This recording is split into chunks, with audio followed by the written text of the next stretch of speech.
This story begins on Mount Danking, the border of the Mo cult in the heavenly realm. A girl appeared in the sunset light with her little sister, and asked if she wanted to look around the place, to which the girl replied positively. They found themselves at the entrance to the mountain, where a long and beautiful staircase led up, surrounded by trees and lanterns. The girl turned out to be a follower of the Luo Bing cult, who wanted to introduce her young companion to the local nature. Suddenly, she remembered to be sure to familiarize herself with the rules that were strictly observed and honored here. The girl happily agreed and said she would listen very carefully and follow all the norms.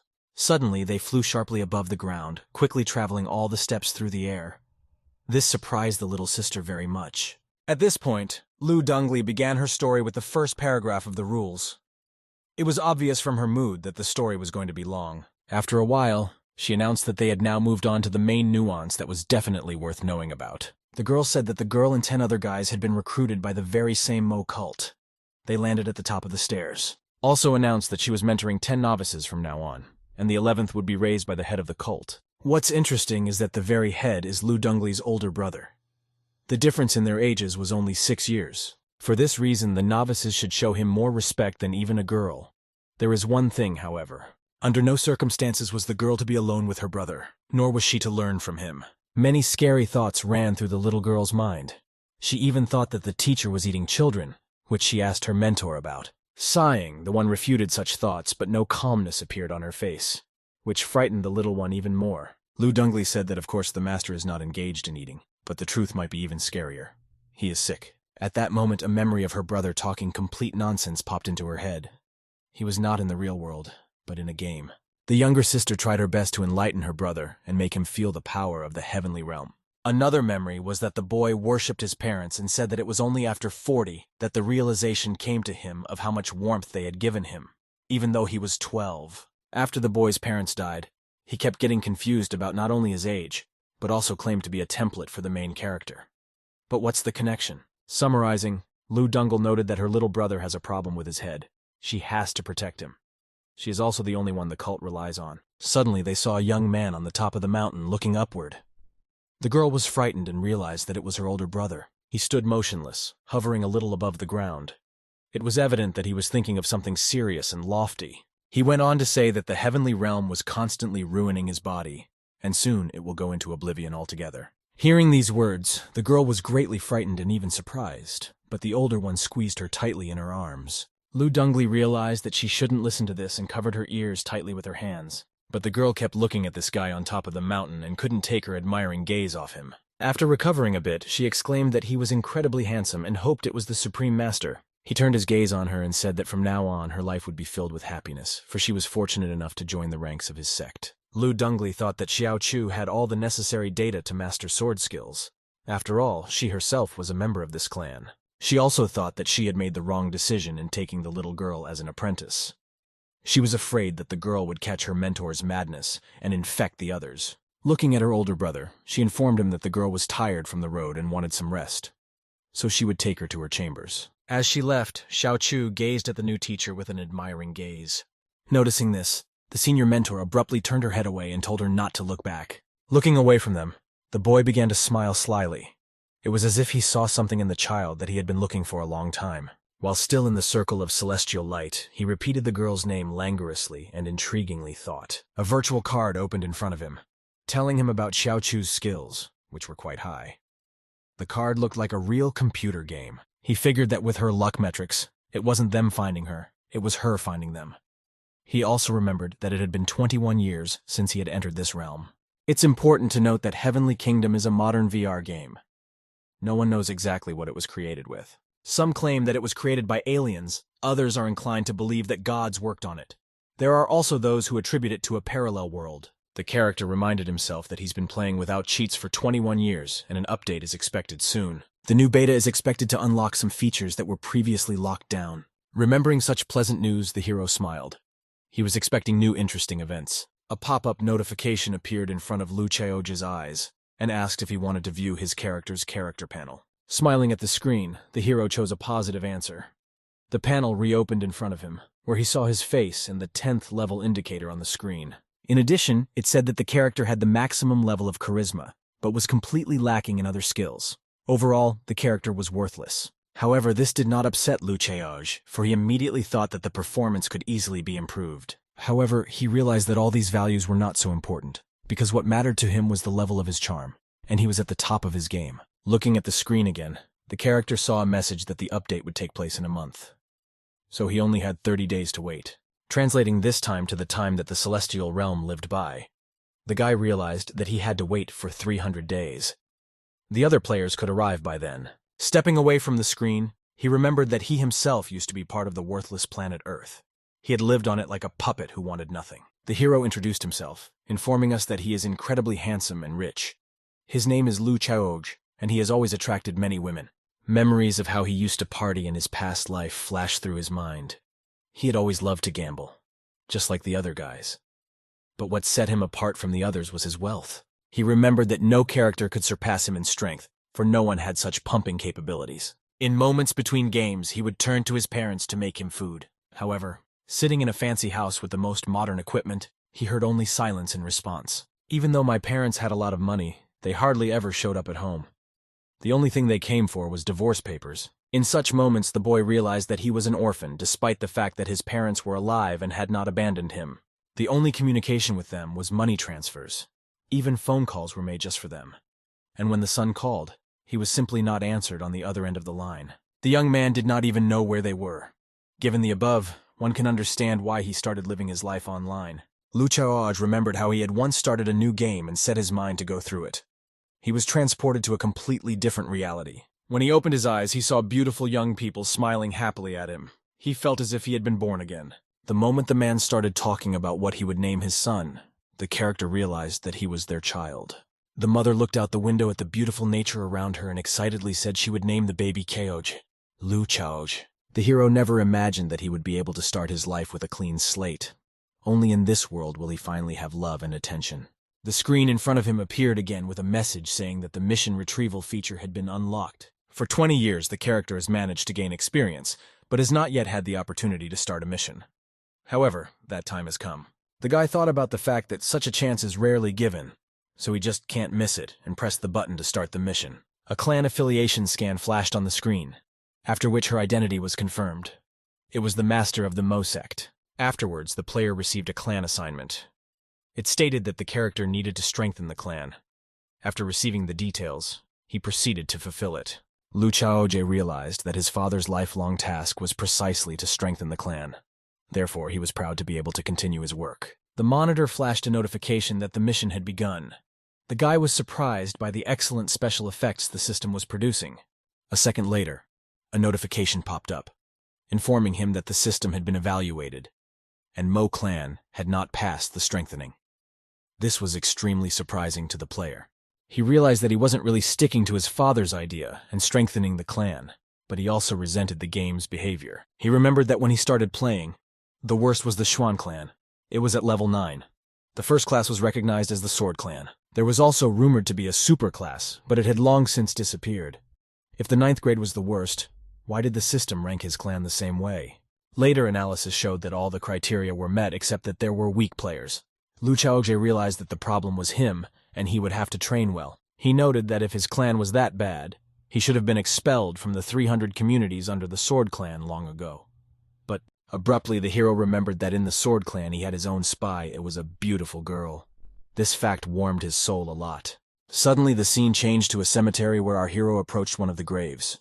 He knocked on one of the graves and asked if his friend was still here. Lu Chaoj forgot to mention that in addition to the 10 clan members, there was another one who was in one of the graves. One day, a clan leader picked up a warrior. He's already 100 years old. He feels fine despite the fact that he's in one of the graves. The hero thought that maybe there was a god in the grave. Probably he just chose this wonderful nature and peace rather than the noisy and fast city. On the bright side, once a warrior died, he wouldn't have to dig his grave all over again.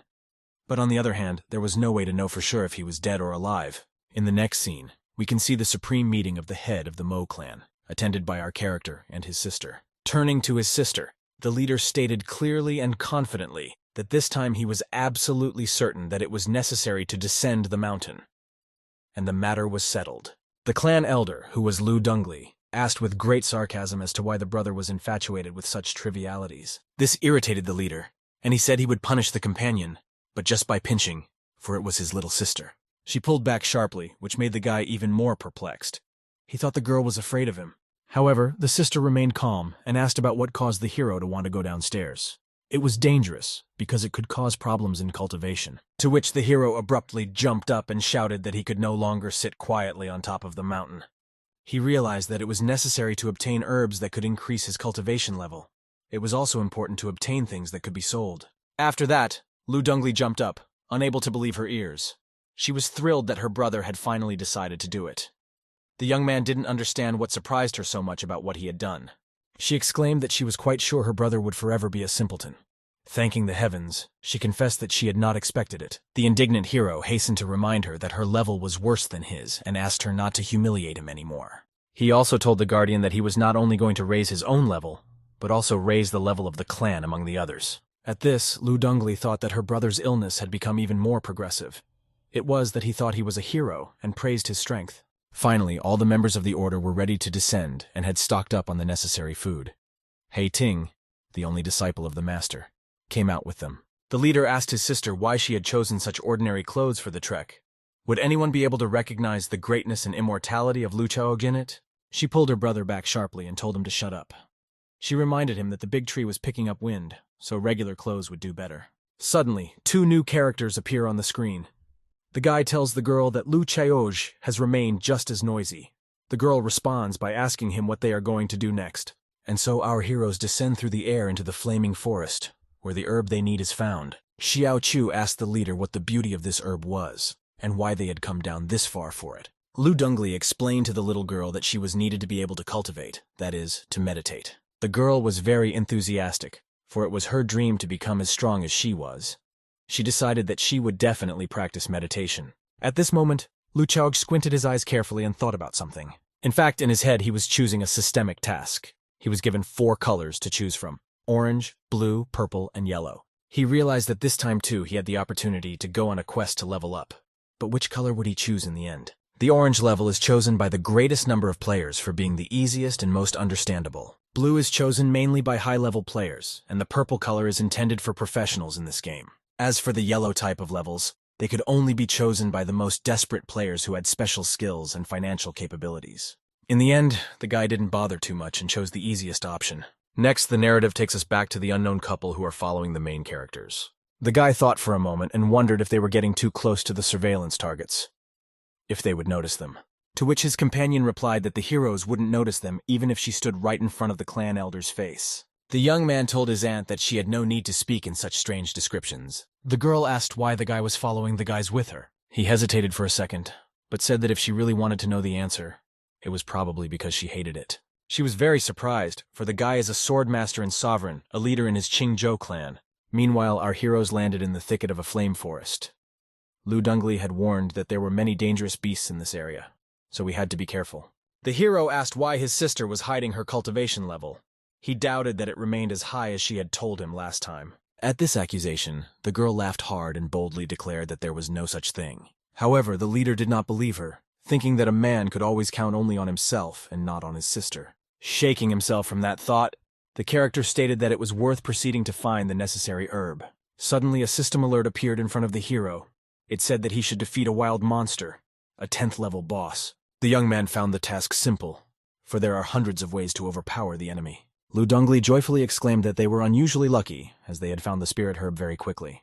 Seeing the beautiful flowers, Xiao Chu shouted to her brother that she really liked the smell. Suddenly, the hero noticed someone's red eyes in the bushes. He shouted that no one should move, because there was a monster in the bushes. The clan leader was not afraid and told everyone to freeze. He wanted to eat all the grass himself so that the enemy wouldn't get it. However, the hero was sure that his luck rate was chosen by a random generator. The sister was incredibly surprised at the hero's courage, for he came right up to the beast hiding in the bushes. The younger companion, meanwhile, could not get enough of her master's boldness and admired him. Lu Dongli thought about the fact that she might have to deal with the beast alone, but if the monster was weakened, her brother could easily deal with it. Meanwhile, the couple who were watching the heroes were surprised. The guy couldn't believe the hero's courage. After all, he went for a level 9 monster. And the aunt was wondering what he would do next. Nephew noticed that this beast's strength surpassed some top-level masters. Lu Chaojie wasn't too careful.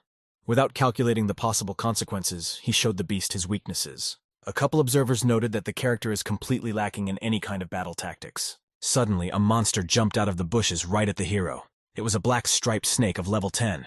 At this moment, the master bent down to the grass they had found earlier. His ring of power shone with an unusually bright light. The rest of the team was very worried about the hero. However, he was already unstoppable. The 10th level boss had entered a dangerous battle and confidently expected to win. Lu Chaog shouted to the snake that it would not be able to defeat him in this fight, and he would blow its head off. Observers were extremely surprised by all that was going on. However, in his thoughts, he couldn't understand how the character was able to maintain an instinctive reaction after so many years. A moment arose in his memories when they were very young. The little boy was screaming that Brother Lu was bullying them and telling them that he would become a swordmaster. To this, the boy declared that he was the one who was the true swordmaster. This was followed by a strong slap from Lu Chaoje, which interrupted the fiery speech. Hero stated that his opponent is younger than he is, and therefore from this day forward, he must be referred to as his brother. Coming to his senses, the grown-up boy noted that it was that blow that had driven away his youthful maximalism and knocked him out of his rut. Meanwhile, the terrible monster had been defeated. The energy returned to the ring, and it began to look like it had before. The snake began to wriggle violently, but could do nothing against the power of the character. Elder Sister was more skeptical, and noted that it was possible to defeat the monster with a single blow. The protagonist thought about the snake's ability to be poisonous until it dies. The notification that popped up in the hero's head informed him that he had successfully completed the mission and killed the monster. He was awarded 10,000 points as a reward. The guy was excited about this score and wanted to get his well-deserved reward as soon as possible. Suddenly a message appeared in front of him. Lu Chaoj thought that this was the legendary orange-grade spirit practice scroll. In the event that a cultivator is characterized by incredible achievements, he or she can obtain the blessing skill. All skills have their own specialties. Favor to lightning gives also favor to thunder. Dongli has the favor of the wind due to becoming chosen by it. In turn, Yuyue has the fire spirit blessing, which is also considered a very powerful achievement. The master wondered what talent the gods would bestow upon him. The hero realized that in order to create his own spirit in the flame forest, he needed to hurry up. The wisdom is to take one blade of grass and find a safe place to perform the ritual. In front of his companions, Lu Chaog set about starting this process. The nurse said she would find the safest place for him to perform the necessary procedure in silence. Meanwhile, the observers had gotten close to the sprouts. The nephew noted that he had left half of them. The other half the guy took with him. But the aunt pointed out that for whatever purpose he took it, it must not be kept in the house, for it would be lost. However, it can be stored in a special box with other herbs, so it will not lose its properties. Lu Dongli found the safest place for the ritual. There was no presence of beast or breath of living people in the area. The brother ironically remarked that he was only trying to make it to the first step, not that he would overcome the heavenly tribulation. The girl was indignant and said that safety was always the most important thing. The hero wondered for a second if he was really teaching this, but afterward put the thoughts out of his mind and began to meditate. During the ritual, the young man noticed a strange sensation inside. Sister became excited and asked if this could mean that the master would soon move on to a new, higher level. The youngest ally asked me to give her some to try as well. After all, in the event that someone ventures to eat this flower, he will definitely get painful sensations. Little Xiaochu abruptly rushed to the older girl and asked her to help Lu Chaoj immediately. Observers watched the performance of the ritual. Auntie noticed that he and Yuyue were able to gain enlightenment after they successfully went through the ritual and broke the barriers. The woman inquired with interest about her companion's opinion on whether Chaoj would still be able to obtain his own enlightened spirit. The boy was greatly indignant and responded with a categorical refusal. After all, after the hero has reached the age of 16, it is impossible to get his spirit. In the event that Chaoj had tried to gain enlightenment earlier, he would have been able to get what he wanted, but it was too late. However, in the next second, a bright glow formed in the sky and laid its beams straight towards Chaoj. This bright glow was visible from all the villages. People gathered and gazed at it admiringly, happy for the one who had finally gotten it. It appeared that the master had obtained the spirit of a great cultivator. Suddenly, the hero burst into anger over the fact that the common people had gathered to watch him receive his enlightened spirit. The common people realized that this gift was not received by an ordinary person. Cultivators were feared by everyone. The hero found himself in a new place with a bright glow and weightlessness everywhere. While in this new place, the character was trying to figure out what enlightenment belonged to him. As he tried to get closer to the glowing objects, he realized they were all moving away from him. At one point, however, he finally got close to one of the brightly colored orbs. Watching what was happening, all the clan members were discouraged. Lu Dongli gave the little girl a yummy treat and told her to eat carefully. She looked up afterward and was greatly surprised to see her brother waking up very quickly. The little girl looked at her mentor and realized she wasn't watching her. Lu Chaoj descended from the heavens, all covered in rays of bright light. The outside observers were maximally amazed at what they saw before them, for it was a heavenly blessing. The guy who was watching Luo Bing was greatly angered that he had not only gained enlightenment, but was also the first to master the power of heaven and earth. He couldn't understand how he was able to achieve such a result. People from all around were whispering and wondering which clan's disciple was able to summon the illumination of the heavens to save his clan. A very loud voice was heard in Chaoji's ears, but who was it coming from? Was it really the sound of 6 people? Lu Dongli watched the scene admiringly. She realized that she could hear the voice of the 6. The observer noted that a minimum of 6 votes is required to invoke the heavenly blessing. The ant clarified with the guy about how many votes he thought Chaoj would be able to summon. He replied that it was more than they thought. At some point it dawned on our hero that the Skyway is a repeater. Lu Dongli watched from below and noticed that an 8th voice had already appeared in the blessing. Then something happened that no one present expected. At the moment of enlightenment, the 9th voice appeared.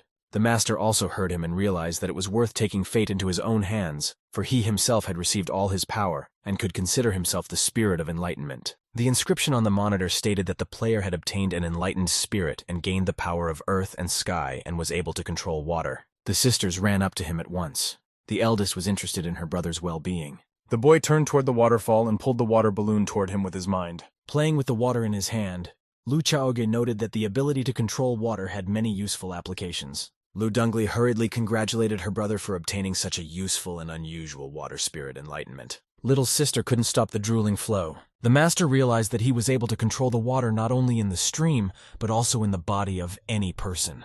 He realized that he was capable of controlling water wherever it was present. The mentor reported that she was able to clean up all the tracks.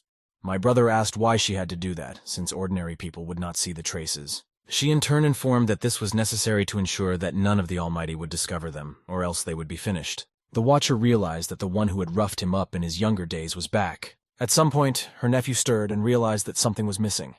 After all, the master had not crossed the line.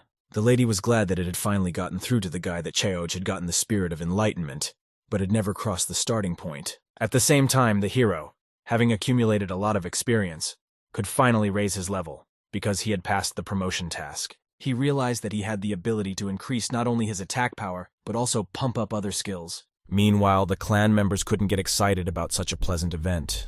The elder sister treated everyone to water from the spiritual spring. Finally, the sister offered to drink water from the spring to the master as well. In the process of drinking, he was not only able to cross the initial milestone, but he was able to cross 5 more. The observers were also puzzled. They did not understand how such a miracle was possible. My aunt spoke of how even with incredible talent, it is impossible to cross 5 boundaries at once in one go. Finally, a realization came to Yu Ye. The guy had purposely kept himself at the threshold of the initial level all these years, which was the reason why he had a breakthrough now. Therefore, his thoughts in the past that the master had given up turned out to be false. He was just saving up his strength and hatching a cunning plan. He asked himself, would he have been able to do the same? Not to cross the boundary and wait so many years for the realization of his goal? The ant was not surprised that for a sip of water, the hero overcame 5 boundaries. After all, he had been different from other children since childhood. Despite the fact that our young hero was unable to cross even the entry level, he did not lose hope, and did not get depressed. Separated from the elders, the other 2 disciples of the clan were resting. They were pondering why the master always reacted so violently to events. At one moment, little Xiao Chu felt a strange sensation inside her and couldn't understand what was happening to her. However, the senior pals immediately realized that after taking the magic herb, the girl's level had increased. She became a level 1 cultivator. This pleasant event made all the members of the clan happy. Next, a system notification appeared in front of the master that his sect had passed another check. It now fits the standards of the 9th-ranked clans. After leveling up, the hero was added skill points. Increasing the sword-wielding attribute will allow the guy to use experience points. The hero thought about the fact that mastering such a skill would provide many benefits in the future. He remembered that his nemesis Yue had the innate attribute of possessing a level 10 sword. That being said, Luo Bing has an amazing charisma. He even contemplated calling himself a flawless handsome man. On the monitor, information appeared that there was a second link in the Sect's assignment. The assignment stated that the guy needed to promote the Mo clan from rank 9 to rank 8. The first of the assignment requirements was that the clan must accumulate 1,000 reputation points. The next step was to have at least 3 cultivators in the clan who had reached the second milestone. Considering that there were only 10 people in the sect so far, the task was not an easy one at all. Having a level 15 player said that they would be able to unlock the mentoring feature. The master remembered that experience points were also earned for teaching the apprentices. When Luo Bing selected the mentoring function, The name of a past user popped up on the screen. Seeing Lu Qingfeng's name, he remembered his father. When he died, the boy wept bitterly. He didn't understand how great people like his parents could have died so ridiculously. But pulling himself together, he promised that he would continue their cause, and under his rule, the Mo clan would become strong and great. After receiving the assignment, the mentor decided to check how his students were doing. He started with the silent Hei Tin. Seeing that the guy was only at the 10th level, Cheoj remembered that the disciple was just as stuck as him, and still hadn't broken through the boundary. Upon meeting the young man, the teacher asked him why he was still on the first line. The teacher had a rough guess as to what the problem might be. A terrible memory surfaced in Hei Tin's mind. The crowd in the village crowded around the little boy and threw reproaches at him. They said that this little boy would be a nightmare for everyone in the future.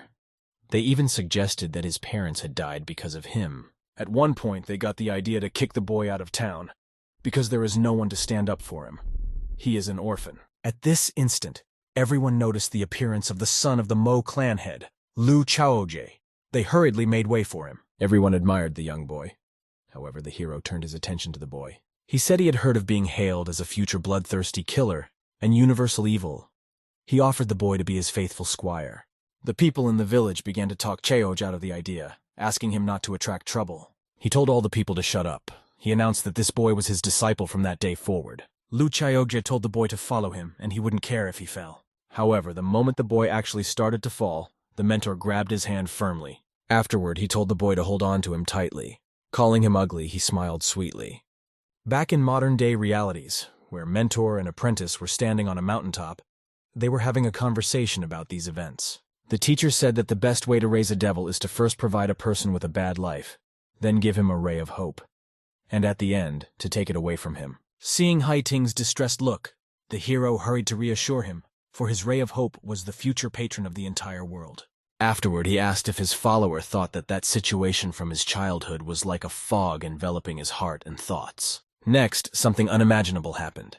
The disciple abruptly felt a strange sensation inside himself, which surprised him very much. Overwhelmed by the blessing, the Mo Hei Ting clan disciple looked up into the sky and was able to overcome the initial boundary in a second. A notification popped up in front of the mentor once again, stating that due to the clan member's level increase, he would receive 5,000 experience points. Lu Cheoj hurriedly rejoiced and immediately appropriated this achievement for himself.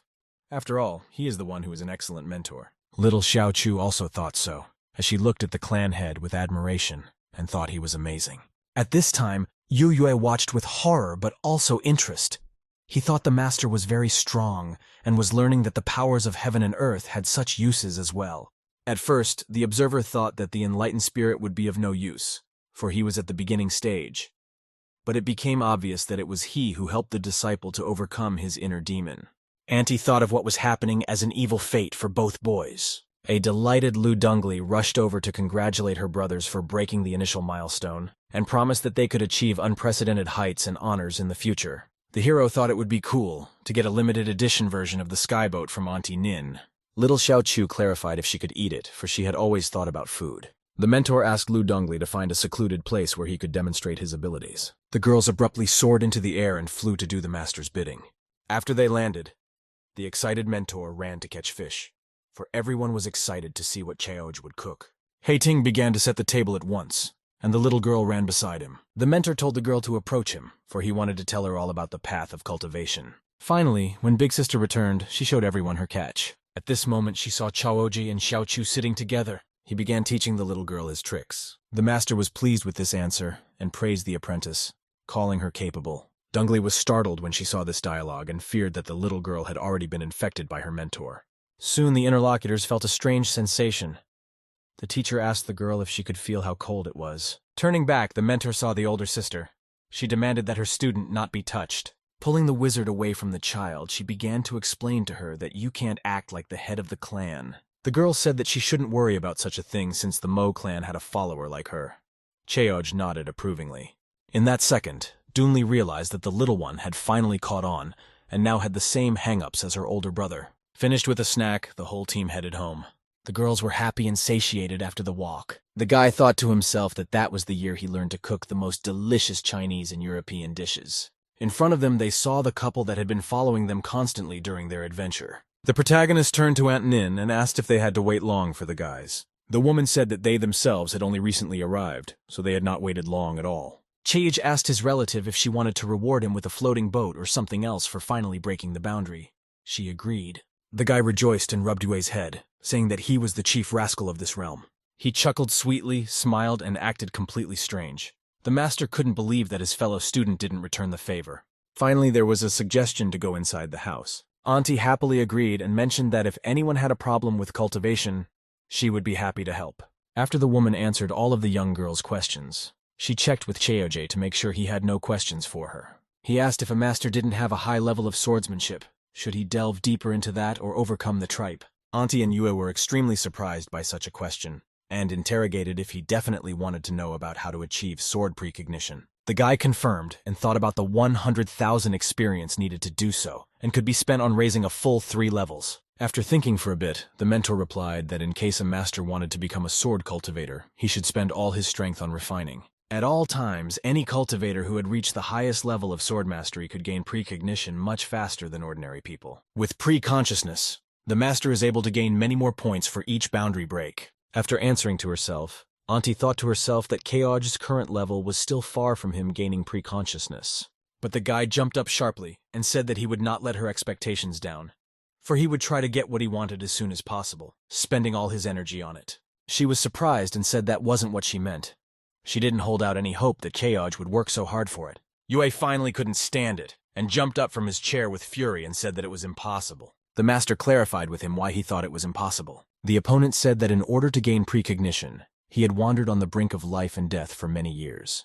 And even after that, he was only halfway to what he wanted. In the event that he can finally accomplish this mission this year, he will surpass the master who currently holds the position by a full year. Also said not to take the issue so lightly. After finishing his story, the boy gave a meaningful hum. This angered Keoji. Dongli looked at her brother and thought about how he had too much ambition.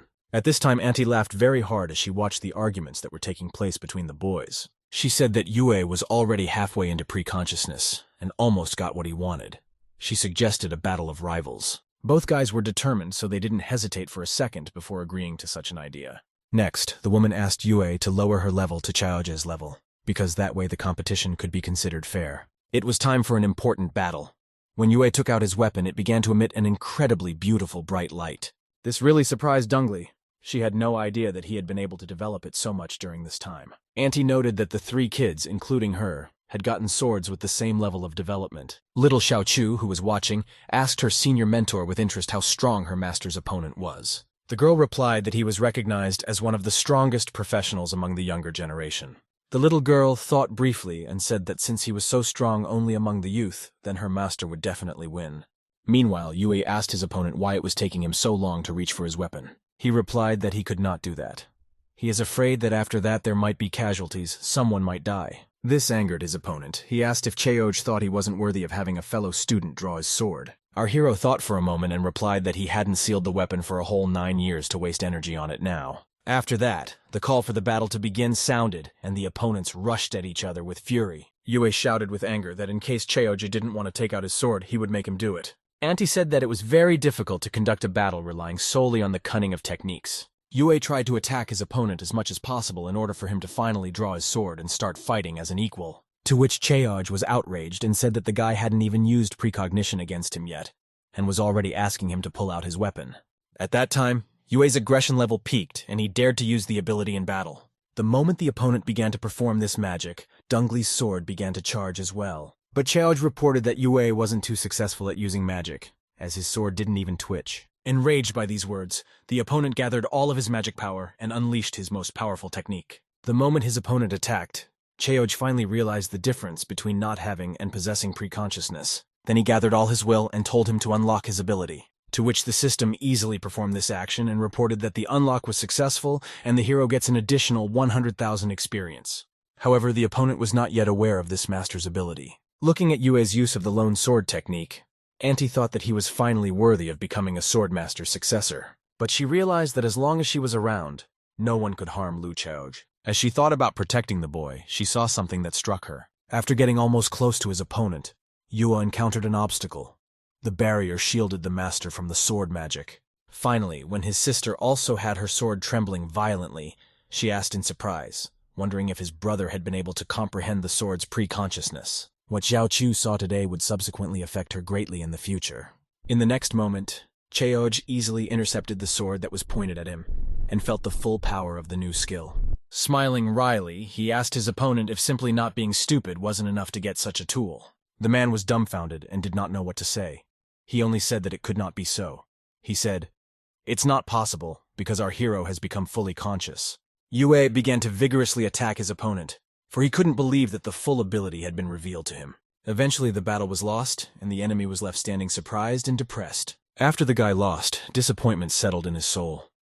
He began to remember what a long way he had traveled to get a new skill. The daily exhausting workouts he had spent perfecting himself had failed, nor did the advice given by the famous masters help him.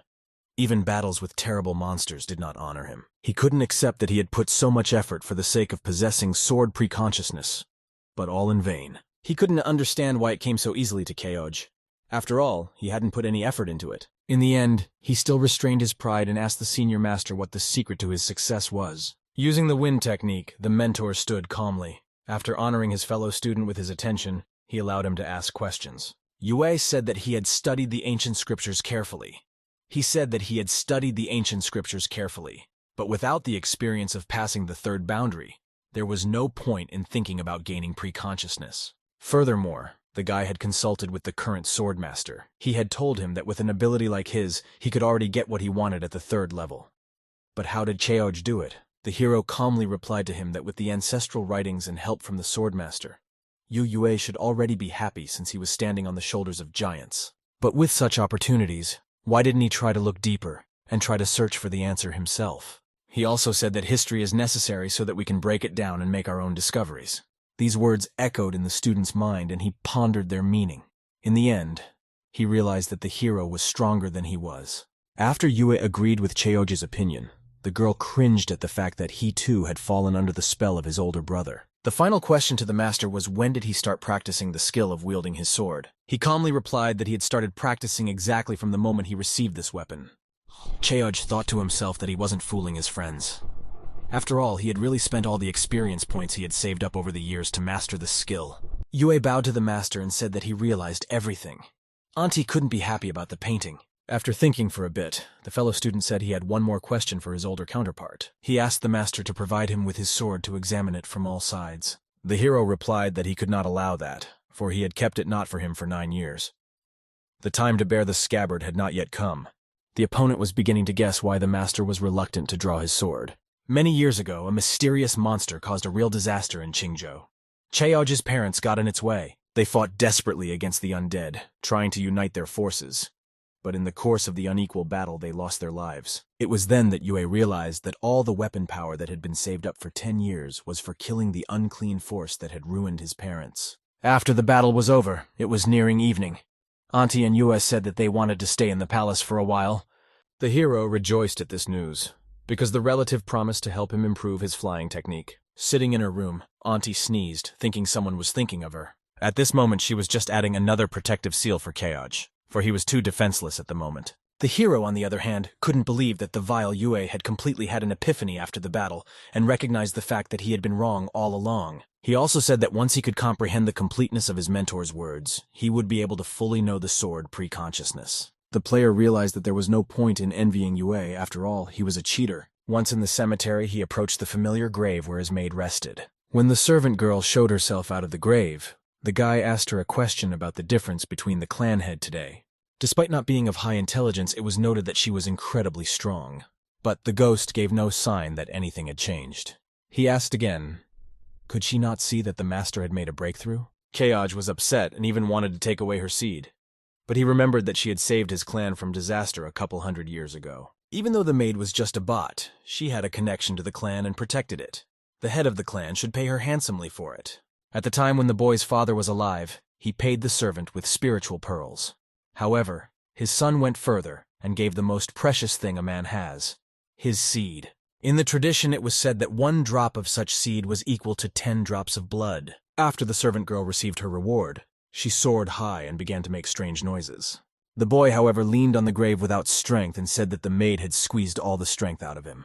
A pop-up notification said that the takeover system had received a purple level. Our hero realized that a servant girl could not only keep the clan safe, but also add purple level skills. Each clan has the ability to use different techniques to gain skills. Blue techniques are not bad, but purple techniques have the best qualities. Chao's technique was that he was able to liquefy the surrounding energy and absorb it like drinking water. In Qingzhou, this absorption technique was considered one of the rarest. Suddenly he noticed that the tract had a medium level rather than a low level. He wondered if perhaps she had made a mistake in giving him this scroll. The absorption technique probably has different ranks. If that's true, the further it goes, the scarier it gets. In that case, our hero was willing to sacrifice a few more drops of his seed to get the result. He offered the maid a favorable exchange. The boy could give her a few more drops of his seed, and she would give him a few more volumes in return. However, she did not answer him, or give him any signs of life. It was understandable, for her memory was short, and she did not understand what he was saying. The master wondered why he could understand the ghost's thoughts. Perhaps because of the contract. But more likely, it was simply because he was already used to it. As he said goodbye to the maid, he noticed how happy she was. It wasn't surprising, since she was always like this when she received his seed. Meanwhile, Dongli was crying in the palace. Little Xiao Chu came up to her and told her not to get upset, because the clan had her. The girl replied that this was what embarrassed her. After all, if all the students followed the master's example, they would be beaten badly. In response, the girl interjected, "Did the mentor think she was the one and only?" Xiao Chu had most likely inherited about 30% of her brother's essence. She told her after coming down from the mountain to tell everyone that she was a novice of Lu Chaoge, and Dongli had nothing to do with her. The girl looked at the teacher in surprise, but the teacher, without pity, pushed the little one out of the door and told her that she had no other choice. The mentor realized that after the common people beat the student for bragging, they would definitely come after the teacher as well. As she watched the little girl run merrily off into the distance, the girl thought of giving her apprentice to her older brother. Remembering how cute and small the girl was, Dongli started looking for a better idea than just giving her to her brother. At some point, she realized that, in the event that the student couldn't be beaten, it meant they wouldn't get to her either. From that point on, she vowed that she would never take on any more students, nor would she do any more mentoring. In addition, she would train Xiao Chu. She would do so until she reached at least average skill levels. After the girl came up with this ingenious plan, she swore on her brother's life that she would accomplish everything as she planned. Remembering her student Luo Bing, she decided to definitely never teach again, for it was a very sad experience. At some point, that girl became a favorite follower. However, it turned out that she only wanted to be a wife for Dongli's older brother. Meditating on the mountain, Cheoj sneezed dramatically and wondered who could possibly be remembering him at this late hour. But he immediately dismissed these thoughts because the most important thing for him now was to go through a few more refinements with meditations to gain experience points. The moment the improvement occurred, Cheoj looked like a celestial soaring through the sky, surrounded by bright light. In the ritual of levitation, he absorbed the energies of heaven and earth, eroding his flesh. In this way, he accumulated experience. The erosion of the flesh was a painful process, as if air was being injected into the blood vessels.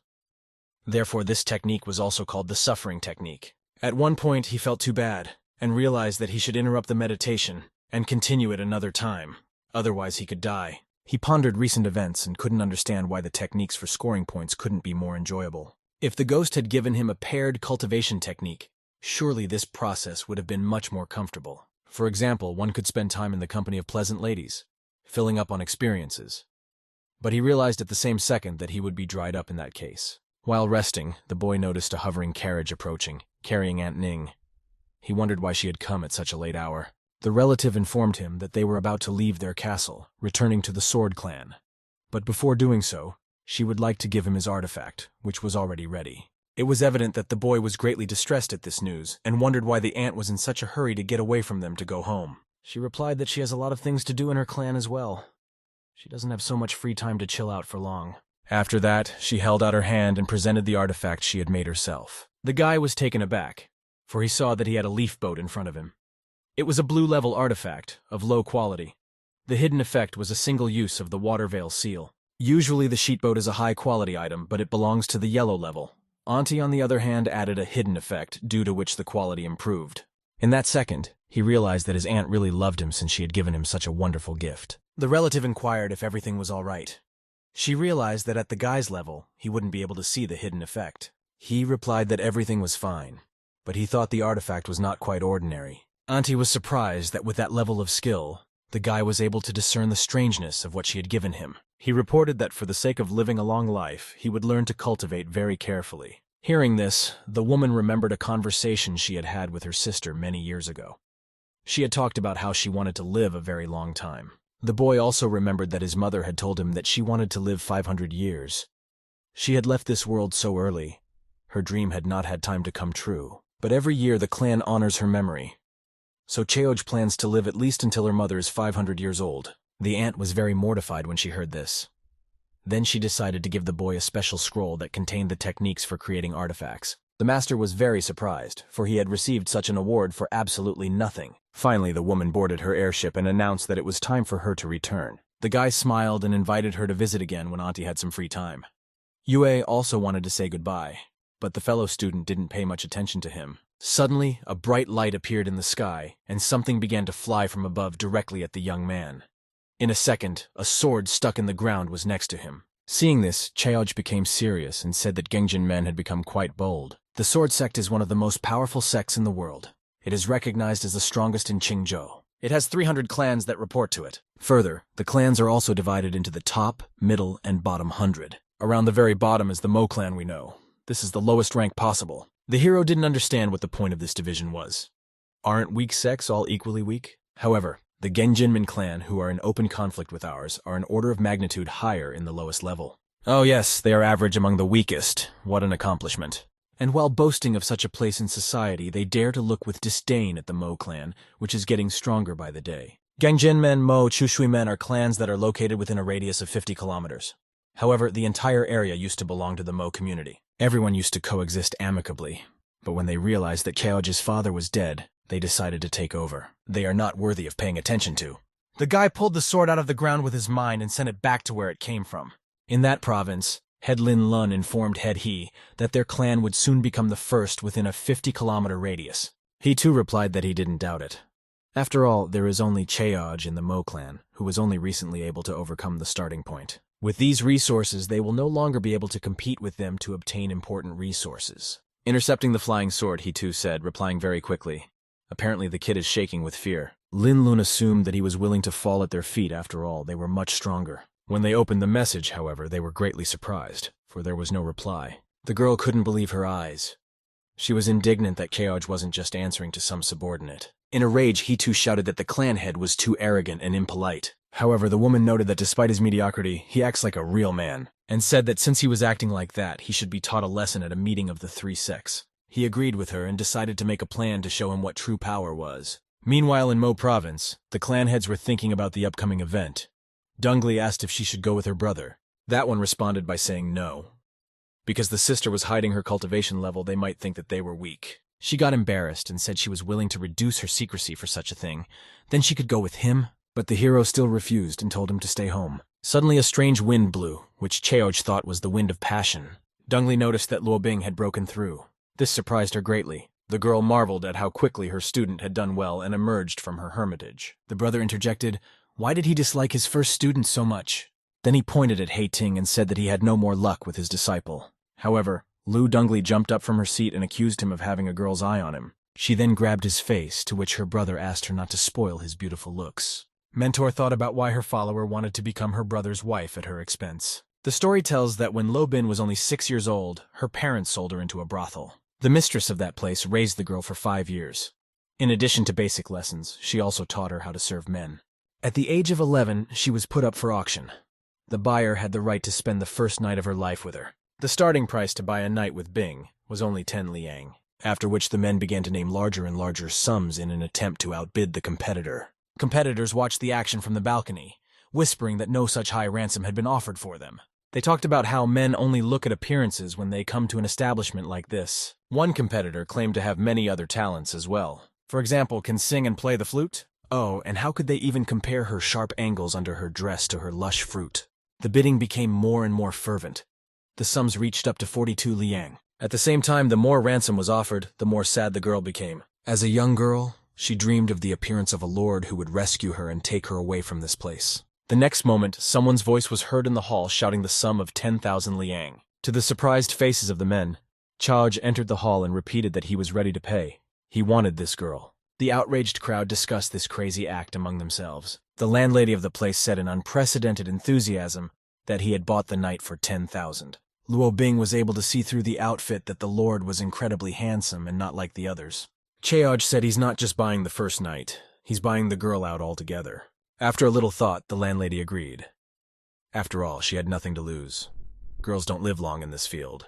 Next, she pushed the girl right under her new master's feet. Kneeling in front of Cheoj, the girl looked up at him with loving eyes. He smiled sweetly at her, then threw a stack of money into the crowd. The girl thought that night he was like a god who had come down from heaven. The owner of the establishment hurriedly gave the guy all the documents on the girl and did not cease to be amazed at her luck. Other kept women were openly jealous and said that they themselves were willing to pay to get to him. The hostess demanded of Luo Bing that she call him her master. She looked at Cheoj and realized that he now owned her completely. But the hero simply tore up the documents and told her that she was completely free from that day forward. This shocked everyone, for he tore up a bonded record worth 10,000 liang. Luo Bing realized that from this day forward, she would follow him even without a bondage record. The master held out his hand to her and beckoned her to follow him. The girl agreed eagerly, but at that moment, Dongli popped out and beckoned her little sister to follow her. The former maid was walking down the alley and contemplating the oddball locations. It was the first time she had stepped out of a brothel. The senior mentor promised that there were many more miracles ahead, but the girl could not take her eyes off the hero who had saved her. He was the main miracle for her. Her sister's jealousy was going over the edge. She wanted attention for herself. Cheoj suggested that his companion take a walk and look at the beauty of the local lanterns. Luo Bing willingly agreed, which made Dongli even angrier. The hero asked his sister if she was comfortable walking, taking offense. She replied that it was none of his business. The guy looked at his companion and thought he had hit the jackpot on this deal. He was pleased with its characteristics. There was also the possibility of discovering a hidden plot. Such a possibility was rare. Despite spending from the Mo clan's stockpile, the purchase would clearly pay off. The head mentor required Cheoj to be serious, for their students would be arriving soon. The moment the mentors were arguing amongst themselves, they felt the wind of passion grow stronger. Luo Bing was following the call of an unknown voice that told her to come to the bamboo house. She mistook it for the Lord's voice, for it had been so long since she had seen him. The girl flew to that call, for the hero was the only one waiting for her. Meanwhile, Dongli clarified whether her brother had definitely made the final decision. He replied that it was time to start listening to his older brother. She was indignant, for he had decided to take a young girl, not her, to the meeting of the three sects. And then it occurred to the guy that his sister was jealous of him. That's what he asked. The girl was embarrassed, but immediately made a nonchalant face. She said she wasn't jealous at all, drinking her cup of tea in a gulp. She further demanded an explanation as to why the brother had made such a decision. Guy asked if the sister knew the true meaning of the three clans meeting. The girl asked resentfully. Which one? He said it's important to demonstrate your strength at the meeting. Hei Ting is not strong enough and she is hiding her talents. That's why we should take Luo Bing. This information surprised Dongli greatly. She clarified whether it was definitely because of that. The master replied that the more beautiful the girl next to him, the stronger the clan. Take Taobao and Jingdong, for example. The sister was surprised, not realizing who her brother was talking about. At this moment, Luo Bing entered the room and greeted her supreme mentors. The girl began to sigh using the languorous breathing technique she had learned in the brothel. She was indeed an artist. Seeing Hei Ting, she also said hello to him as well, greatly embarrassing him. Cheoj looked at the girl and remembered all the pictures he had seen before on the internet. The girl's temperament was similar to the way the young ladies in the pictures behaved. Luo Bing noted that the host had strong stamina, as she used all the familiar seduction techniques. She dreamed of being alone with him, hidden away from her older sister. The master informed the apprentice that she would have to go with him to a meeting of the three clans in 3 days. That's when she realized this was a unique opportunity to be alone with her master. She readily agreed and rejoiced at the news. But Dongli didn't understand why she was smiling so much and eyed the girl suspiciously. She pounded the table afterward and thought to herself, why do daughters-in-law even exist in this world? Then the thought crept into Master's mind that he had greatly offended his sister. This was confirmed by Hei Ting as well. The mentor asked the student why he dared to make a remark. He excused himself by saying that he didn't mean it. To smooth things over, the disciple wanted to pour Cheoj some tea, but Luo Bing abruptly snatched the teapot from him and told him not to bother. Using her tea-pouring charms, the girl sought to impress the master. These techniques she also learned while she was in foster care in a brothel. But the master paid no attention to this, for he was thinking that Dongli was not merely offended, she was jealous. The girl was very upset and couldn't understand why she was completely ignored. The clan had noted her skills but remembered that, in a past life, he's seen a lot of women's tricks in his past life. That's why he can't be taken in by such methods. Luo Bing couldn't take her eyes off her mentor. She was beckoned by his cold gaze, graceful personality, and sublime appearance. At that moment, she realized that she must, by all means, win the heart of the clan head. She dares to take real action to get his love. The head, of course, noticed this and couldn't understand how things could have turned out this way. In his previous life, he had won over girls, not the other way around. With 3 days left before the clan meeting, the apprentice would take all the work away from Hating to be alone with her master. She showed her charms even when she was just wiping the table. But the master only remarked that if she rubbed the table so long, she might rub a hole in it. After that, she took away water from Heng Ting to pour into the master's bath. Purposely pouring water over herself and getting wet, she tried to at least get attention that way. This art was also her trump card, for the clothes became transparent from the water. But the master told the servant to take the girl out since she can't even carry water properly. The maid was in utter despair and didn't know what to do. She finally took away the servant's bedding as he was changing his master's bed. Allegedly by accident, she slipped and fell on top of her, exposing her beautiful shapely legs. But the mentor only scolded her for lying in her clothes and told Hating to change her underwear again. 3 days later, the clan head was once again conducting meditations that elevated his level. Watching this, the girl noted that even while cultivating, her master looked beautiful. Finally, he finished conducting his ritual and told her to follow him. It was time for them to go to the meeting. The girl gladly agreed and followed her master.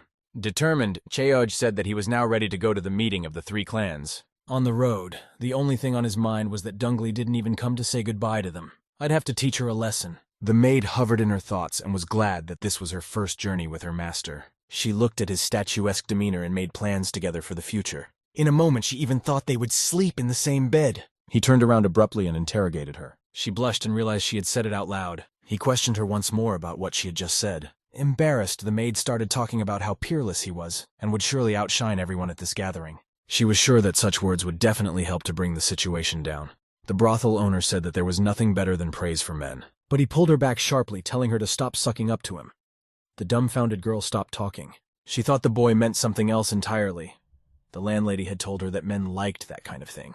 The girl stood in front of her master and opened her mouth. When he realized what she was about to do, he sharply pushed her away and told her to calm down. The master reflected on the fact that the upbringing given in childhood does have a lifelong impact. Suddenly, the maid held out a glass to him and asked if the young gentleman would like a sip of the sacred water. He replied that she should not cater to him in that sense. However, he realized that he was indeed the one who had bought her out earlier. So for sure, the girl probably still feels inferior to the rest of us. The hero asked her to pour another mug.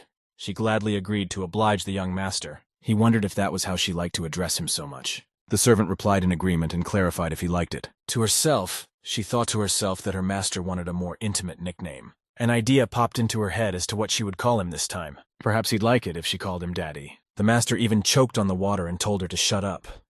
The upbringing she had received earlier was clearly having a bad effect on her. In his head, however, he thought about the fact that men really like being daddies. Finally, they approached Sentinel Peak, the place that had been chosen for the meeting of the 3 clans. When they got closer to the meeting place, they noticed that no one else was at the meeting yet. The player was indignant that he arrived at the appointed time and no one was waiting for him. Are they trying to show their power in this way? Suddenly, the girl noticed someone appeared on the horizon. They saw an object with 2 passengers flying in the distance. The master pointed out that it wasn't the clan heads who flew to them, but just the master's apprentices.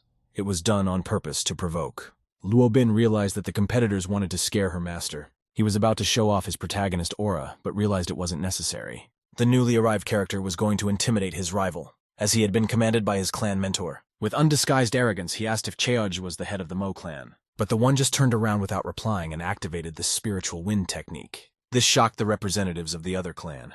They realized they hadn't even had time to scare him and couldn't figure out what was going on. Thinking he was just drawing, they decided to move on to another plan of action. After introducing themselves as disciples of Zhang Chou and Shen Qing Qing Qing, they bowed in respect. They thought that after being treated politely, the clan head wouldn't be able to scold them and would only say hello politely. But no reaction followed. They did not understand why he did not respond to them with courtesy.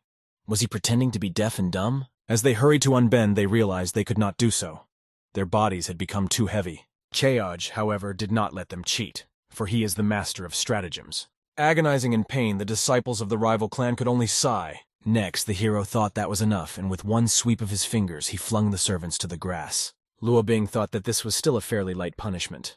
After all, the Lord possesses the water power of the heavens and earth. The servants jumped up and declared that they were not at all frightened, for it was a sneaky trick. The competitor suggested Cheoj come with him to the gazebo and talk. He began to talk about how the head of Chu Shuimen was already deciding the issue of power sharing within a 50-kilometer radius. The second maid knew that our hero's cultivation level was low, so she hurriedly walked behind them. Continuing to talk about the division, the guy started saying that the Mo clan can only But he didn't have time to say anything because then Cheoj magically pulled his opponent's sword from its sheath and cut off his leg. The second companion looked in horror at the fellow student who was writhing in pain and screaming. She couldn't believe the hero had accomplished such a thing with just one finger. Cheoj said the guy was yelling too loud and made him shut up. Luo Bing admired her master's actions and marveled at the power of his magic. The wounded servant could only moo, begging for a companion to stop his bleeding.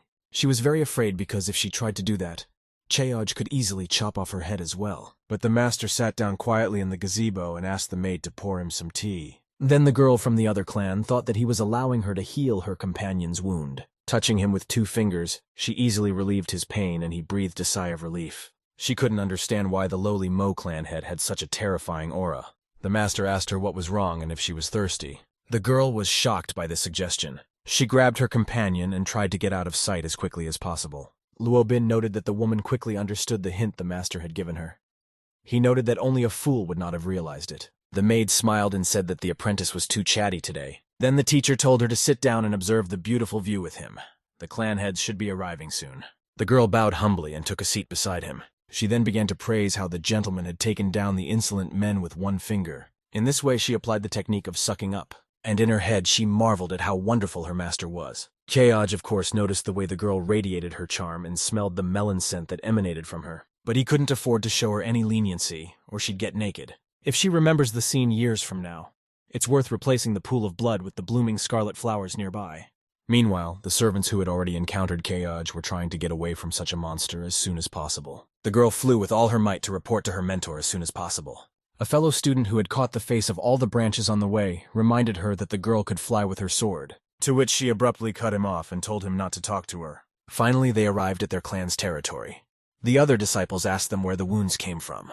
Seeing the battered face, they also thought it was the work of a cultivator. The clan masters at this time dreamed that all 50 nearby kilometers would soon belong to them, but frightened disciples came running into the room with the story that Cheoj had wounded 1 servant and scratched the face of another. The clan head became very angry. He began to shout that the rival had completely lost his mind. How dare he do such a thing? His companion noticed that he had lost his temper. The mentor told the disciple to eat the potion in order to be cured. He then demanded that the student give a detailed account of everything. On emotion, the guy started recounting all the events very quickly. The teacher was surprised and asked again, did he really tear off the servant's leg with 1 finger? The one confirmed and said that he felt the power of heaven and earth from Cheoj. The mentors pulled their faces in surprise. They didn't understand how an entry-level scum could achieve such a result. The second maid also said that she had some information. The mentor told her not to delay. She told me that a new talent had recently been born nearby. This talent had received the 9 decrees of the heavenly Tao. The mentor was very surprised, and decided that he urgently needed to go on a reconnaissance trip to the place where this happened. Along the way, he thought that he should definitely lure such talent into their clan. Suddenly, the powers of the heavens opened. The spirit was outraged that someone dared to peek at his actions. The sect head realized that he should rather get away from the great cultivator's strength. Thinking about it in his head, the master feared that such a hero was exactly Lu Chaoj. What if he didn't just become the one with the power? What if someone is behind him? In that case, it was understandable why he dared not answer the letter and ripped off the clan disciple's leg. Seeing the mentor's nervous tension, the students whispered about what had happened to him. And his companion couldn't realize that the guy had actually accepted the 9 decrees of the heavenly Tao. Her emotions went from disdain to admiration. She realized that her clan wasn't even worthy of shining the shoes of such a hero. Looking at the second head, she realized that this old man was standing in her way. She decided to seduce Cheoj in order to start a warm relationship with him. The head told them to gather all the elders to calculate how many resources they should return to the Mo clan. The students questioned in surprise, did they really mean it, and the mentor wants the resources back. The one told them to shut up and just do as they were told. The mentor, however, looking at her companion, was not surprised, but merely stated that all men were the same. At this time, our hero received a new notice. While Luo Bin was admiring her master's beauty, he was immersed in his own thoughts. The notification stated that his clan's reputation had increased to 500 points. He realized that his message had been received by the mentors of other sects. However, small clans gave very few points. The ranking had only increased by a drop. It wasn't worth what he had done to the servants. In the mind of the hero settled the realization that it is necessary to come up with more effective methods to raise the rating of the clan. Looking at Luo Bing, he was surprised by her gaze. He asked her if it was the flowers growing on his face that caught her attention. The girl was abruptly embarrassed and said she was just thinking about her own. The guy didn't understand why she was so flustered and if she shouldn't be a little more frank. Our hero couldn't understand why the lower-level people were so cautious and shy. The girl cherished her love like a thief cherishes the gold he has stolen. Events take us back to Mo province, where a pensive Dungli sat on the peak of a mountain. She wondered what her brother was doing now with the sinful student. Images of all sorts of silly things popped into her head. She thought she would rip their heads off if they dared to do it. Just then, she pulled herself back and remembered that he was busy with important business at the meeting. But she didn't even know how this kind of sect head meeting went. Such girls, who are referred to as sisters-in-law, usually don't get along much with their husband's sisters. A younger student distracted her mentor and asked if she was circulating chi correctly. The girl distractedly replied that was correct and let the student try again. But the babe noted that she has talent and maybe she's had enough of performing this action. The master replied to her that if she told her to continue, then the follower must do so unquestioningly. The girl didn't understand why they were scolding her if the mentor herself was distracted. Watching the result, Dungli was proud of her student, for she had mastered the chi circulation method in just a couple of days. You could tell by the little girl that she was very tired. Her master clapped her hands and said she definitely had potential. Then the girl got excited and asked if she too could accompany the hero when she grew up. Then Dungli got angry and thought about why everyone wanted to follow her brother. Memories of her childhood reminded the girl that she had also always wanted to spend time only with him. But to the little girl, she replied that in normal situations you can't go down the mountain. She was very surprised and asked why. Because Xiao Chu was a closed-door disciple. That was the last one. But the girl didn't bother, and clarified why the last student couldn't go down the mountain. To which the mentor sighed and calmly replied that there were no doors. Dungli thought to herself that until the little one became a strong cultivator, she dare not dishonor her. But seeing the distraught child, she thought she was being too hard on her. Suddenly the girl perked up and said she understood everything. The head told her about living in solitude. The teacher rushed to find out what else the master had told her. He was saying that the solitary life is not so important. It is important to realize a simple truth. The truth is that when a dragon comes out of hibernation, its single roar can shake 1,000 mountains. Then Dungli walked over to the girl and hugged her tightly. She said the little girl would live with her on the mountain until she was old. Suddenly a strange object appeared in the sky. Dungli thought her brother had returned, but in the sky she saw a guy hovering on a flying sword. She realized that someone from the Sword Clan was approaching them. It's worth delving a little deeper into the history of this clan and the distribution of functionality in it. Such a sect is a high-class sect. From its name, we can understand that the name comes from those who swing swords. Like any such sect, this one has a ranking system. The disciples are divided into external, internal, and direct. Outer disciples have bronze swords. Internal holders have silver weapons. Well, the golden swords belong to the direct disciples. The character who suddenly flew into the Mo clan was of the rank of direct followers.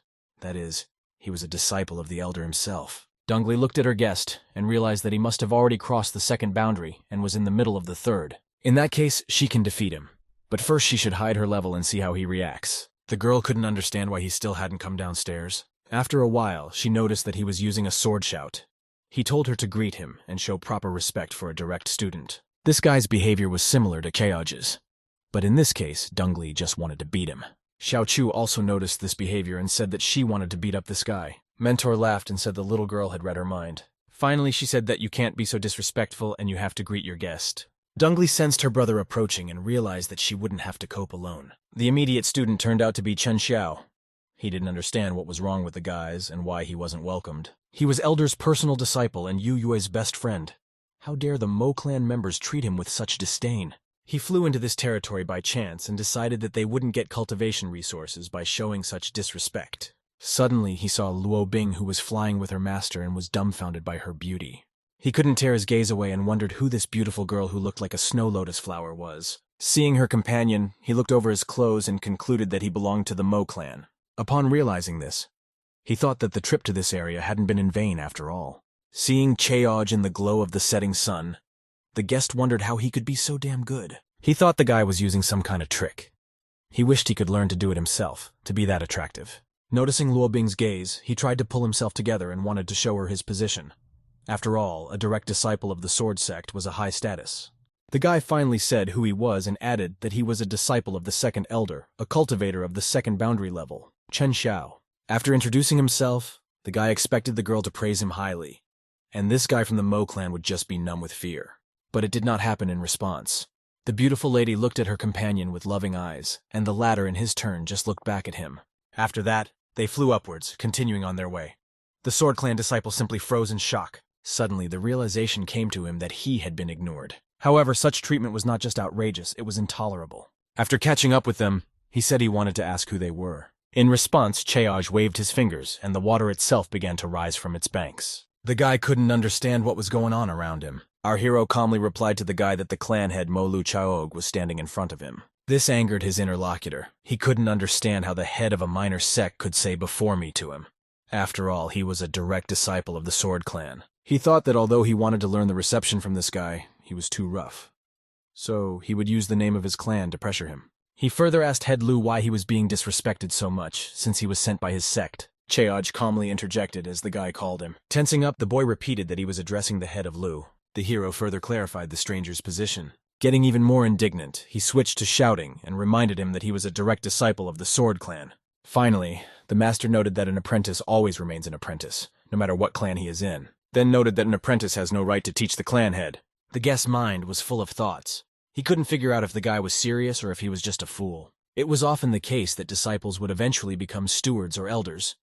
Moreover, a personal disciple would more often than not become a great cultivator and cross the fifth boundary. But this little sect leader is not at all trying to please him or suck up to him. Dongli watched this conversation and realized that her brother was at it again. Guest noted that if a guy doesn't try to suck up to him, it means he has phenomenal powers. We should find out what they are. Suddenly he became serious and began to pierce Cheoj with his gaze. The one realized that the guest wanted to check his cultivation level and allowed him to do so. After reviewing the information, he said that he used spiritual vision. Lu has the first boundary, the fifth heavenly layer. The one only smirked in response and asked if he was sure of his vision. Suddenly Cheoj soared into the air and began to perform a meditation ritual, which surprised the guest. While in this state, he instantly began to cultivate additional heavenly layers. He first traversed the sixth celestial layer, almost immediately followed by the seventh. Next, he asked Chen Xiao what he thought of his strength now. The guy didn't even know what to answer. He only thought about the fact that Cheoj had hidden his cultivation level so carefully that he couldn't see through the veil. A delighted Dongli looked at her brother and couldn't believe that he had crossed another milestone again. She couldn't hide her emotions and smiled as she thought about him staying the same. Moments from her childhood flashed through her mind, and she realized that she had always admired him. There was no one in this world who could compare to him. Cheoj remembered that in his past life this guy named Chen Xiao was quite famous. Namely, he was a minor character who often ran errands. Every chance he got, he'd show off. But he wasn't very good at it, so he didn't seem cool, just pissed off everyone around him. He was also always running after Yu Yue, sucking up to him and trying to please him. Because of his constant showing off, he was always getting into trouble, counting on Yu Yue to save him. Even though he was doing nonsense, he was a canonical gore partner, which is what helped move the storyline forward. Realizing all this, Cheoj thought that it wasn't worth wasting the experience points he had saved up for over 20 years on him. In this game, it is important to properly manage your resources, and you should spend them on such global tasks as recognizing the sword. The hero realized that he was already able to scare the enemy half to death, and that was easy enough. But he had come to give resources, so he should leave them here. He told him to follow him and set off. The man stood stunned for a moment, but quickly agreed with the master. Suddenly, he saw what Cheoj was traveling on. It was Elder Ning's unique flying artifact, a leaf boat. Initially, he thought the boat was a fake, but he noted that it was of sufficient quality. Suddenly, he stopped himself and remembered something. In Elder Ning and Yue's last return, they had descended on another artifact. But how could that be? Was his opponent really the mysterious senior fellow student Yue had told him about? This time, when the guy was sent on a journey, he was told to not only distribute resources to the minor sects, but also to find out who this mysterious disciple was. Yu Yue once told a comrade that he has a nemesis in one of the lower sects. He considers him to be the main opponent in his life. He hadn't thought of him in the last couple years. But after the last time he'd been back with his aunt, he'd thought of the guy again. He said that although his sword precognition was formed, but the senior disciple's was even much stronger. Yue reported that he would try even harder to reach at least the same level. Recently, the topic of the mysterious student has become even more relevant. That's why the boy was sent to find him. The disciple asked his comrade for a long time about the whereabouts of this mysterious hero. He only learned that he lived somewhere in the south of Qingzhou, in Qinglong district. Despite the fact that there are a lot of sects in this area, the guy immediately realized that he had met the one in question. He realized that from this day forward, he and Yu Yue would have one secret in common. The very thought of it excited and pleased the lad. Luo Bing noticed that the young man kept looking at her master's butt. She reported it to her mentor and said she would cover her master from prying eyes. The hero thought that if the stranger dared to do something indecent, he would tear him to pieces. Luo Bing clarified, what exactly does he mean? Could it possibly be something vulgar? But the mentor sharply replied to her that one more such assumption and he would kick her out of the sect. The girl thought to herself that she had assumed something like that about the gentleman in vain. She had coveted her master's body for so many years that no one would dare take it from her. Suddenly, a huge bird swooped down on their leaf boat. It also hit the hero, hitting him in the face. This bird was driven by a young girl who was behaving frivolously and drinking a strange beverage. Cheoj recognized her immediately and extended his hand towards her. Not holding back his emotions of astonishment, the boy could only mutter, "Master," gazing admiringly after him. But the girl quickly flew onward, paying no attention to the incident. Cheoj thought that their fate had not yet come since she had appeared in this neighborhood. But they would definitely see each other again one day. Watching from below, Dongli and Xiaochu assumed that the surprised master would fall headfirst straight down. After a moment, that's exactly what happened. The girls laughed and high-fived each other. Meanwhile, a meeting of elders was taking place in Genjinmen. The head of one of the clans was saying that the other participants kept dodging. They should decide on how much they would give to the Mo clan. Another elder said that he had a plan to show his respect to the head without losing too many resources. The others rejoiced and told me to tell them about the idea as soon as possible. He suggested taking a little from everyone and sending all the resources with the help of a beautiful student. But they didn't approve of the idea, because they realized that Cheoj could not be taken like that, and one could die for it. Meanwhile, nearby in the house, the women of the clan had gathered and decided that men could not be counted on in this matter. The head said that there is no issue that cannot be solved with a body. If there is, then 2 bodies are needed. One of the girls abruptly volunteered to help. She reported that she had many talents and was beautiful both inside and out, especially since they had met Cheoj before. But the head only resented to herself that no one had thought of her. Does this trashy girl really want to bypass her mentor? The young girl really hoped that she would be noticed after all, and the downpour of good fortune would not bypass her. However, abruptly, a flying sword appeared in the sky, and everyone realized that the clan head had received an important message. The woman realized from the look of the sword that the message came from a friend of the master, namely an elder from the Middle Hundred clan. The only thing she didn't understand was what made him write a letter at such a late hour. But after reading it, she realized that it had come at a very good time. She realized that she had been friends with him for a reason, and sent a servant to the head of Gangjinmen to discuss an important matter. The happy news was that the second elder's direct disciple had come to divorce them. The clan heads were very happy and thought that luck had finally smiled on them. To the disciples, they told them to put aside the matter of sharing resources for the Mo clan and find this hero. For the girls, the head told them to find a student and become friends with him, even using the harshest methods. The servants bowed to the heads of the clan and went about the task. The girls whispered amongst themselves that if someone like that became her husband, she had an excellent chance of rising in rank. Perhaps she could even become an elder's wife in the future. The girls realized that it would go to the one who would succeed first. Each used her main talents and skills. The boys, on the other hand, reasoned that they were not that superficial, so they wished they could find him first, bow out, and become brothers. Showing their charm, the girls disagreed with this opinion and said they wouldn't mind chatting with their brother, who would approach them right away. After these words, all the clan brothers rushed towards the girls, trying to show signs of attention.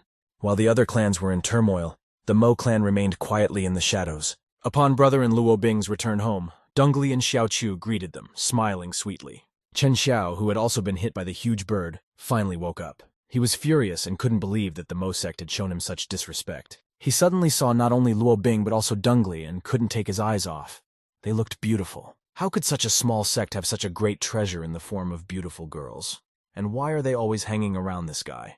He began to push himself away from such thoughts and bring himself to reality, thinking that he can't be jealous of the clan since he's in the strongest sword sect, the apprentice of the second elder and best friend of the future most powerful man in the world. It's just a small sect. The guy couldn't see through the clan head's barrier, but these female disciples were driving him crazy. Suddenly, he saw that Dongli had reached the second milestone of the 9th heaven layer, that she was almost at the stage of completion. How could this be possible? She is only Keaoja's younger sister. She has a strength that neither he nor the other Sword Clan disciples can match. He realizes that the Mo clan may be hiding many talents and may have other secrets as well. The brother praised his little sister for showing him in a good light in front of the guest. The clan members turned around and motioned for the young man to walk into the main hall with them. The hero realized that now was the best time to finally subdue Chen Xiao. Our hero realized that the guest had not yet bid farewell to the resources he had brought for the clan.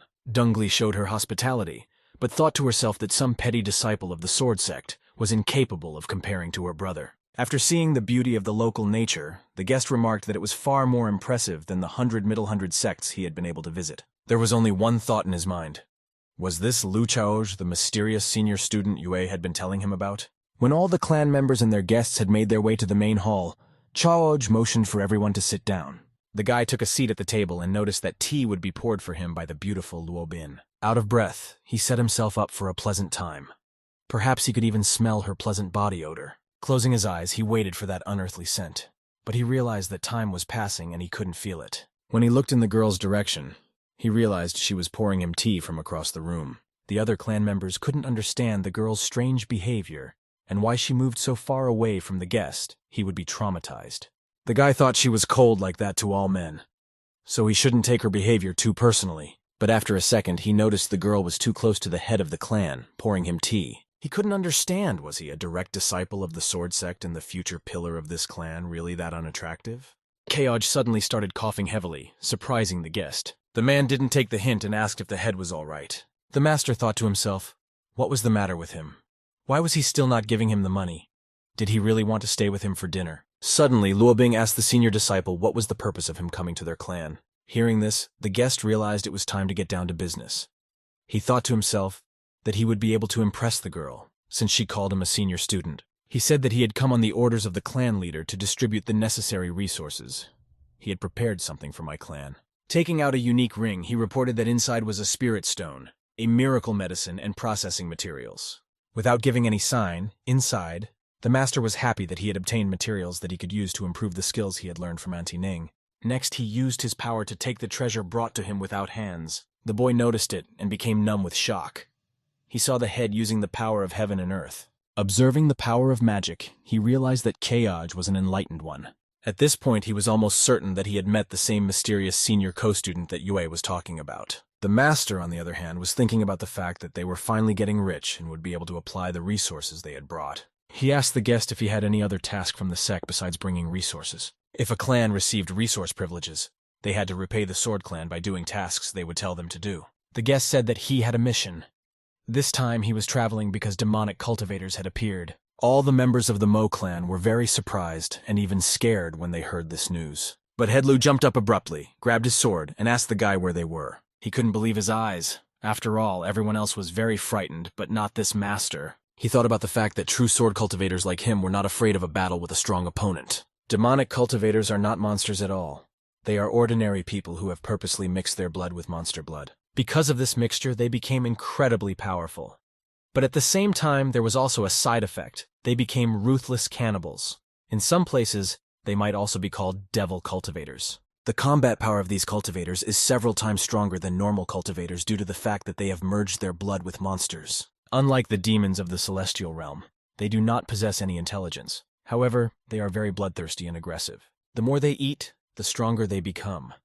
For this reason, where there are devilish cultivators, there is also great calamity. Therefore, they are considered invincible in the heavenly realm. Only a few outstanding geniuses dare to face them. The more victims they have eaten, the stronger they become, so no one can imagine how powerful they really are. There is also a race of demons. They are different from those who persistently cultivated and became immortal. But there is no room in our story to describe them. All cultivators make sure to warn their disciples of a possible encounter with a devil cultivator. If they see one, they should just run away and not make them stronger at the expense of their lives. The Mo clan's guest said that the sword sect had warned about the demon cultivator at the second boundary. It is followed by several monsters. Inside himself, Chaoj realized that this was not the monster he was looking for. That one was much stronger. The guy was surprised that the head was even upset to hear this. The master decided to fight a demonic cultivator to elicit information about that monster from him. Afterward, the host said that if any help was required of him, he was willing to give it. The boy noticed some sort of trick on the part of the clan head, but he couldn't figure out what it was. He said that he would be happy to have Head Lu accompany him. On the way, he wanted to find out how strong the master was, and to find out if he was the mysterious disciple. If he's a weak guy, he can kill the demon on his own and regain his dignity. A monitor with an activated task popped up in front of the hero. For its fulfillment, he will receive 50,000 experience points, and a ticket for 1 artifact of yellow rank. Naturally, he gladly agreed to activate the assignment. He further told the guest that he agreed to accompany him and defeat this devil cultivator. Chen Xiao heard the guy talking too arrogantly, but he must tolerate it for the sake of his goal. The Mo clan's mentor thought that mountains were for immortals. This place belongs to his sect. Suddenly, Dungli remembered that she had forgotten to ask her brother how the 3 clans conference had gone. Looking at her student, she couldn't understand why she wouldn't leave while she was so close to her brother. But the master told his maid to tell the teacher herself how the meeting came about. Ta gladly agreed, arousing even more of her mentor's anger. The young girl began to chirp about how her great lord had struck fear into the nearby clans and strengthened the power of their sect. Inside himself, the guy was incredibly proud of himself after such praise. His sister was muttering something to herself about some prediction. Her brother noticed this and hurried to clarify what she was whispering. She replied that there was nothing. But she thought to herself that out of 1,000 predictions, she had gone through all of them and had not noticed the danger to them. She asked the abbot if she could go with them tomorrow to kill the demonic cultivator, for she was very worried about her brother. He noticed that Dungli was worried about him. He was very touched by it, and he fell silent. This silence made her sister angry. She couldn't understand his reaction and thought that if he refused the request, she would pinch his ears. But her brother said she could do as she decided for herself. He realized that it was useless to argue with the girl. Especially if he couldn't handle the task, he could use her as his weapon. Luo Bing watched this and thought to herself, how could she leave her mentor and master in trouble? She ran sharply after her mentors, but Dungli turned around and immediately cut her off, telling her she wasn't allowed. The girl said she didn't even finish her sentence, but the mentor answered her sharply, that you can't means you can't. Cheoj moved closer to the maid and informed her that she shouldn't go with them this time. The abbots pointed out that the girl's current cultivation level would not be enough to defeat this monster. Therefore, she should train more. The girl noted that her master hasn't made a breakthrough in a long time. Therefore, his current level is the same as hers. But today he did it again, and he did it very quickly. He's in too much of a hurry. She thought that if the gap in their levels was too great, she would become a burden to him. The girl realized that she had to try even harder to stand by her master and become the one he needed. In the evening, the hero went to meditate again to gain more experience. This time, like all the others, the process caused him incredible pain. He thought that other people pay with points or their sanity to increase their level. He had to pay with his life. The suffering technique was a real torment for him. He had only gotten a few points, but blood was gushing from everywhere. Suddenly, he felt a strange atmosphere in the room. He realized that the spirit of the graveyard maid had come to him.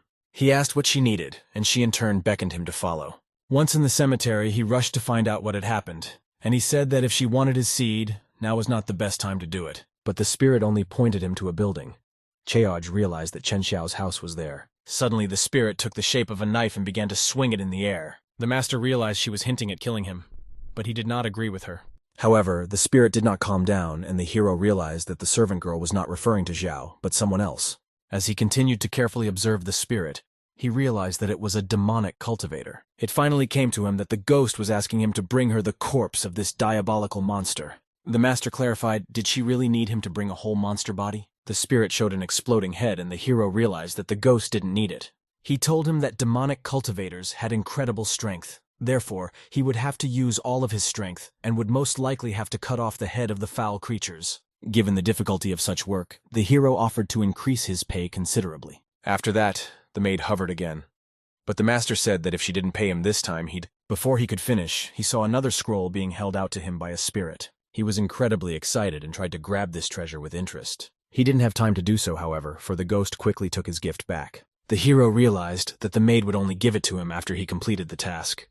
She wasn't as stupid as he thought. Suddenly, he realized that his assistant wanted to give him a scroll that carried a low-quality blue-level technique. Only mid-level clans could obtain such a rare artifact. The value of the scroll is much higher than the death of a devil cultivator. Considering the reward that shines for completing the mission, the hero will be able to kill 2 birds with 1 stone.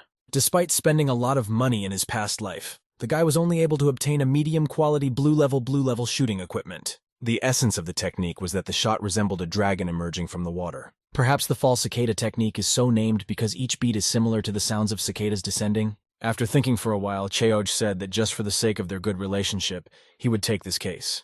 In fact, he needed to master this technique. He didn't know how many more artifacts his servant could give him, but he knew he had to do everything he could to get as many as he could. Speaking of the mission, the master decided to ask the spirit why he needed the corpse of a demonic cultivator. The ghost remained silent. Then the hero resented him for pretending to be deaf again. Walking away, Cheoj thought about the fact that he was being used this day as if he was some kind of thing. In the morning, his sister appeared at the master's door and told him it was time for them to set out. He asked if he had come so early to see his brother off from the palace as soon as possible. She laughed and said she just wanted to feel a little villainous. Interrupting his meditation, Cheoj said he was ready to go. He asked if his companion was ready. She replied in agreement and said she had brought more things to sleep with her. Brushing her teeth, secret weapons, a sacrifice, and more. The guy smirked and noted again that she always took everything too seriously. Sister asked to call that disciple so they could go on their way as soon as possible. The master used the wind call and shouted, "That disciple!" It echoed throughout the neighborhood. In his bed, a guy woke up from this call and indignantly said that he was the wrong disciple. His name was Chen Xiao. Walking through the clan's territory, the boy remembered that the gates used to be guarded by protective seals, but now they had fallen completely into disrepair and were not performing their proper tasks. Sister saw the look in her mentor's eyes and said that she had already started studying seal magic, so she would soon be able to restore these locks. The boy remembered that his sister doesn't have a single attribute on a 10, but she has all the attributes on a 9. She learns new knowledge with ease, but they didn't have the resources to train her. He patted her on the head and told her that he would be sure to find the resources to pay her tuition. After all, she wants them to feel safe. It was the responsibility of the older brother to educate the younger sister as well. The master thought to himself that it would be nice if the nubs came sooner, at the end. These guys are great workers and are the most convenient to use. In front of the Mo clan's mentors, their guest appeared. He quickly ran towards them, shouting his name. The guys only stated that after his appearance, they could finally hit the road. But the guy hurriedly stopped them and asked how they would go on without him. They didn't know the way after all. He told him to watch his movements carefully, for he was about to track down a demonic cultivator. He took out a strange thing and began to perform the ritual. Just as he was about to explain what it was, Cheoj interrupted him. Master said that it was a blood vessel used to trace its owner. There is no information he doesn't know. The boy is very angry because Cheoj has once again ruined his reputation. He urgently needs to do something to restore it. His sister was equally surprised. She rushed to find out how her brother had such knowledge, as there was no such thing in their clan. In fact, the mentor himself saw it for the first time. But once on a stream, he saw some people using it in a special way in some situations. Suddenly, the guest pointed to the amazing thing and said it started vibrating. He explained that the closer they are to the owner of this item, the more the vessel will vibrate. Seeing the strange item in Chen Xiao's hands, the sister hurriedly asked her brother what special way of using it was. The boy fidgeted and didn't know what to say. After all, the vulgar truth could spoil a child's bright mind. Instead of the truth, he said that such an object is meant for hammering nails. They are handy to do it with. Suddenly, Xiao stated that the object started vibrating too much. This meant that they were already very close to their destination. Dungli noticed that they were flying through a flame forest. This place was incredibly dangerous and held many surprises. She remembered that the last time her brother had gotten a mind-changing herb in this forest for killing a monster. She informed the mentor that there were a lot of monsters in this forest, so a demonic cultivator would be incredibly strong. Before she could finish, Cheoj told her to come down. He wanted to crush the villain's head as soon as possible. The sister was not surprised at this answer, for she knew that her brother was never afraid of anything. Chen Xiao thought about the fact that if one were to start fighting a demon right in this forest, it would be very dangerous. The moment the battle begins, they will be surrounded by monsters. The demonic cultivator will summon them from all over the forest. But what does Head Lu think about it? He saw the determination in the master's eyes. He told him to go down and fight the demon, to see its cracked skull. The guy was puzzled at first, but then he realized that this was how true sword cultivators should behave. They should be fearless. Cheoj realized that not only was there a demonic cultivator in the forest, there were also many other monsters. This meant that he would be able to gain a lot of experience for this battle. Once inside the thicket of the forest, he thought about the monsters and cultivators surrounding him, for he was very determined. The object in Chen Xiao's hand vibrated violently. This meant that the person they were looking for was very close. The clan head told his apprentice to show him the road that leads to the demon. The boy was very surprised, because even the heads of the middle clans had no right to treat him like that. But he was going to show what he could do in battle. Suddenly, the object in his hands began to practically burst out of the young man's grasp. Then he warned the others that the monster was incredibly close. Looking at the vibration, Cheoj thought, what would happen if he stuck this thing into the demon's neck? Perhaps it would fly into the air. Remembering his parents, he thought about the fact that at one time he didn't have such a vessel. Otherwise, he would have found and killed that monster long ago. He also remembered the maid's task, but he realized that it would be difficult to fulfill it. Beasts eat each other's bodies, even if they are of the same species. The only thing they leave behind is the head. The body is likely to be devoured, and not a bite left. Dungli performed a special technique that helped her conceal her qi. The apprentice watched the process and realized that he too knew how to use the technique, but not as skillfully as the girl did. He went on to say that since their qi was hidden, they could get close and just cut off. Hearing some noises in the bushes, Cheoj didn't let the boy speak, put a hand on his shoulder and told him not to move. The boy was indignant and asked why the head was stopping him. He's just going to chop off the monster's head and they can have a victory. Clan head Mo said that they needed to behave more carefully since the beast had already spotted them. They saw several pairs of eyes in the bushes. After that, 2 monsters, a black flying dog and a scorpion lion, flew out at them. Dungli hurriedly drew her sword, and the Sword Clan disciple cried out in horror about seeing monsters. Cheoj asked what was the big deal. He said he just had to cut them up and the matter was solved. Without taking his sword out of its sheath, he flew straight at the flying dog, completely unafraid of the consequences. Using his water magic, Cheoj boldly attacked the enemy, dealing one blow after another. The apprentice watched the clan head and admired his courage. He realized that this was what a true cultivator should be like. Why was he so afraid? At one point, the beast began to attack the master. Then Chen shouted at him to move away and said he would cover him. The hero noted that this kid wasn't as bad as he first thought he was. After a long battle, our hero informed the monster that he was finally ready to kill him. The Sword Sect Elder's personal disciple and Yu Yue's best friend looked at the Mo Clan's clan head and realized that he couldn't give in to him. After that, he jumped on the beast and tried to damage it with chaotic movements. He did not succeed, however, and the people around him looked at him as if he were a fool. Cheoj realized that if he didn't use sword precognition, he wouldn't be able to deal significant damage to the monster. Furthermore, the demonic cultivator was sitting in ambush and preparing for a surprise attack. The situation was such that the master decided not to hold back his strength. Sister was very happy that Cheoj had finally used his abilities. After all, even with a weak opponent, one should always be on guard. The Sword Clan disciple couldn't believe that he was seeing with his own eyes a fully formed sword pre-consciousness. At that moment, he realized that the master was that mysterious disciple. While Yu Yue's pre-consciousness was just forming at the same age, Cheoj's was already formed. Only such a guy could be called an incomparable swordmaster and compete with senior fellow student Yue on an equal footing. He further thought about the fact that both of these guys are incomparable masters. But if they are both in the same generation, doesn't that mean his art is about to take shape as well? The beast meanwhile watched Chen Xiao cheer and couldn't believe that it could attack him at any second. Then he threw himself at the guy, realizing that if he didn't take this opportunity now, it might not be there from here on out.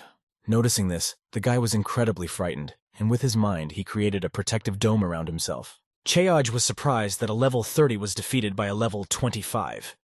Did he really have that much faith in the Sword Sect's defense? After that, Cheoj used his sword's precognition power and told the monster to watch what a man tempered in blood could do. After stunning the monster, Lu told the Sword Clan disciple to never take his opponent too lightly. The young man bowed to the master and thanked him for his valuable recommendation. The mentor smiled and noted that this kid had almost submitted to him already. Suddenly, both men noticed something very large and scary approaching. They realized that the demonic cultivator was already near them. He turned out to be Luo Bing, a huge 26-level rhinoceros monster. He asked, did a weak level 1 cultivator really want to kill his doggy in front of him?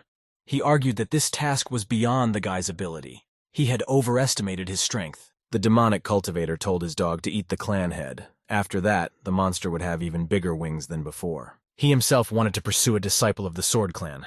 After choosing him as his target, he didn't hide his anger and aggressiveness. While defending himself from the monsters, Chen asked the demon, did he really underestimate the Mo Sect's sect head so much? The latter replied that he considered him to be trash since he hadn't even reached the second boundary.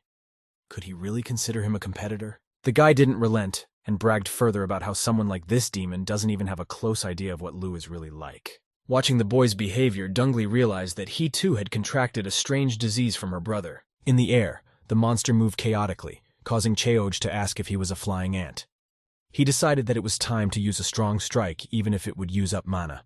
After the blow was struck, the monster dog whined and fussed. After a few minutes, he was definitely defeated. The demonic cultivator watched this and couldn't believe that a second boundary monster had been defeated by some pathetic kid. The Sword Clan disciple said that he had no doubt about it, because soon, Cheoj would become the second in the entire world. The first, of course, would be his unrivaled friend Yu Yue.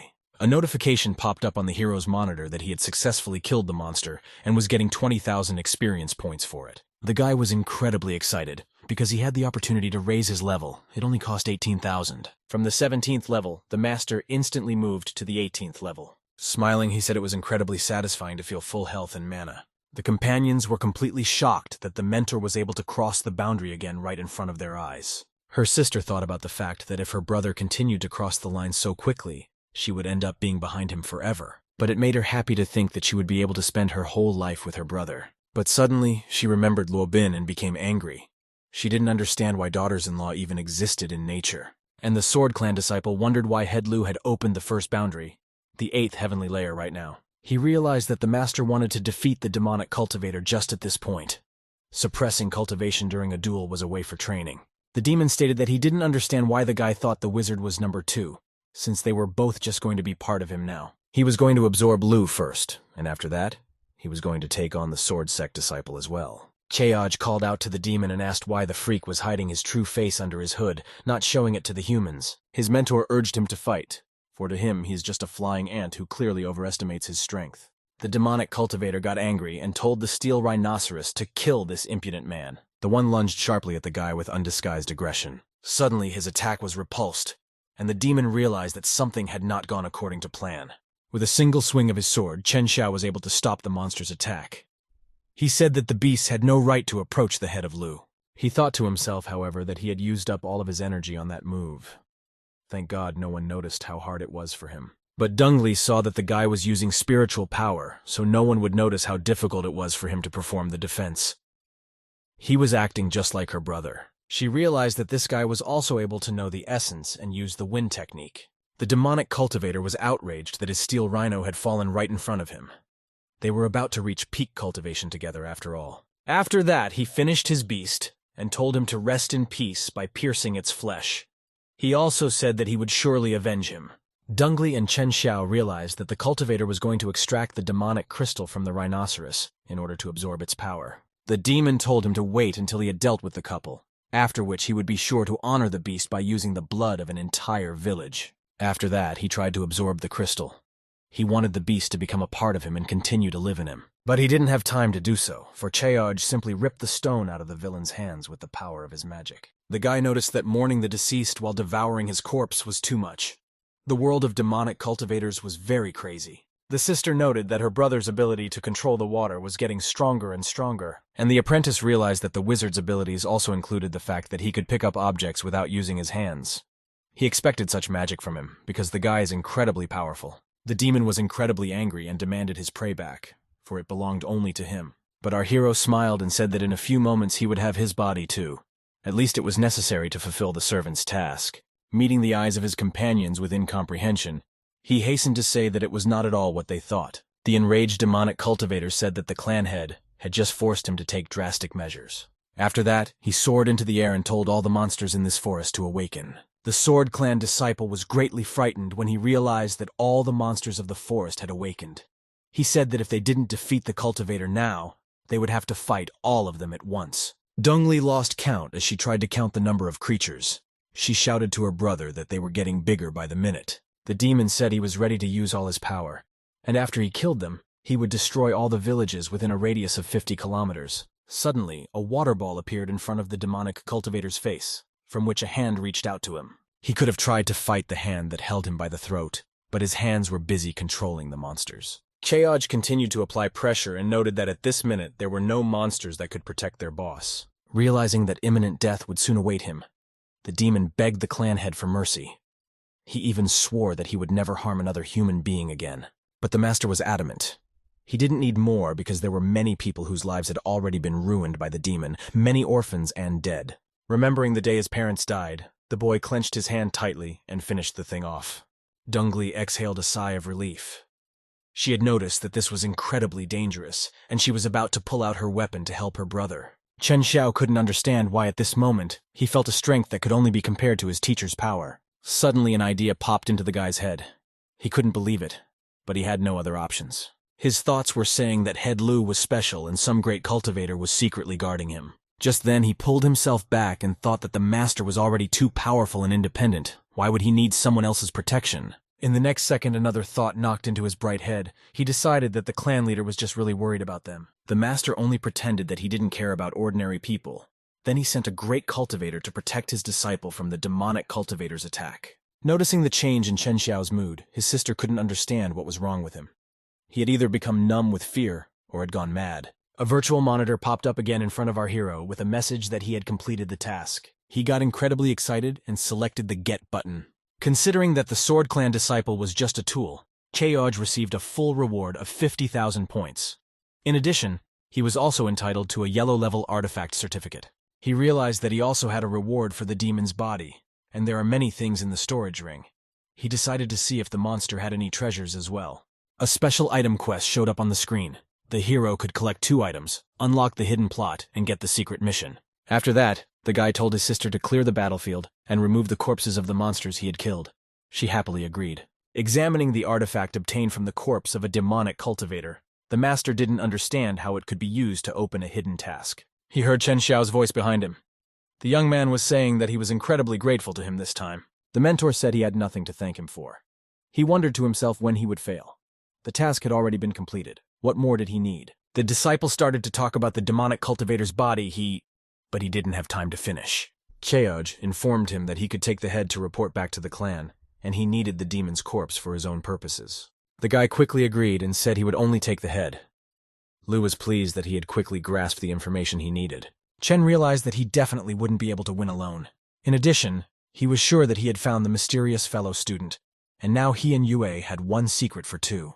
He was exhilarated at the very thought that he would best understand his older fellow student. Suddenly his thoughts were interrupted by the voice of Head Lu.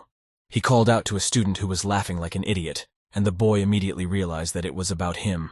Cheoj gave the head to the boy and said he could leave. But the young man murmured that he wanted to ask his teacher more questions and learn from his experience. Clan Chief Mo sighed heavily and told him to fly after him and question everything on the way. As they continued on their way, Xiao asked why Head Lu had never once pulled his sword from its sheath during the entire battle. The head calmly replied to him that a demonic cultivator wasn't worthy of it. That surprised the boy. Such a powerful demon and not worthy of knowing the power of Lu's sword? Looking at the grandeur of the master, the guy thought that this was exactly what sword cultivators should be like. Cheoj, on the other hand, noted that when the disciple appeared, he had thought that his path wouldn't be too wide, but now he had changed his mind. But all Dongli noticed was that another person had contracted the disease of narcissism that her brother had. But the most important thing to her was that her brother was safe. She turned to her immortality and asked it to guard him with her. It was called the Heavenly Palace of White Jade, 12 towers and 5 cities. The goddess stroked the girl's head, braided her braids, and gave her immortality. The name given by the girl's brother was so wonderful. Immortality. It meant that a sister could live forever by her brother's side. Finally, when the boys returned to their home clan, they noticed a cluster of people at the entrance. The girl asked who it was and what they wanted. The hero replied that they were people from Gengjinmen and Chushuimen. The clan representatives noticed the direct disciple of the sword sect. They looked everywhere for him, and he was behind Head Lu. They were greatly frightened, for they realized that this guy's connections were much wider than they could have imagined. Landing in front of the other sects, Cheoj politely asked the gentleman what the matter was. The other sect's mentor hurriedly explained that they had come for the resource distribution that occurred once every 50 years. His companion couldn't take her eyes off Cheoj, not understanding why he was so handsome. No wonder a girl from her clan volunteered to seduce him. But her favorite student is too young to take such a lowly task on her shoulders. It's up to the mentor to get the boy's attention. She began to talk about how their clan was willing to cede a large amount of materials to the Mo sect. The sword disciple said that he had a lot of experience in resource allocation, so he was willing to take this matter on. Cheoj was happy at this suggestion and thought that this guy was becoming more and more useful. The disciple was beyond happy, because the clan had patted him on the shoulder, which meant that he trusted him. Lu figured this tool guy was now willing to do anything for him, even wash his cup for him after a meal. The master called after his sister, completely ignoring the other clan's mentor who was running after him. Headlin was intercepted by a sword sect disciple and told her to walk along with him. She agreed, but was very upset that she couldn't talk or touch Lu's head. The only thing the student thought about was that in completing this task, he could become even closer with his older fellow student. And if he could become friends with Chaoje, surely he would become even closer in his relationship with Yue. He only had to take one step to become his best friend. In the end, this young lad met all of our heroes' expectations and obtained many materials for their clan. In the evening, Cheoj went to the cemetery to receive the rest of the rewards. Once at his maid's grave, he announced that he had come and brought her the body of the demonic cultivator as they had agreed. Appearing before his master, the spirit held out the expected reward to him. The boy abruptly grabbed the scroll and was very glad that he was able to get his hands on it. He thought it would be better to pass on the autumn cicada technique to his sister.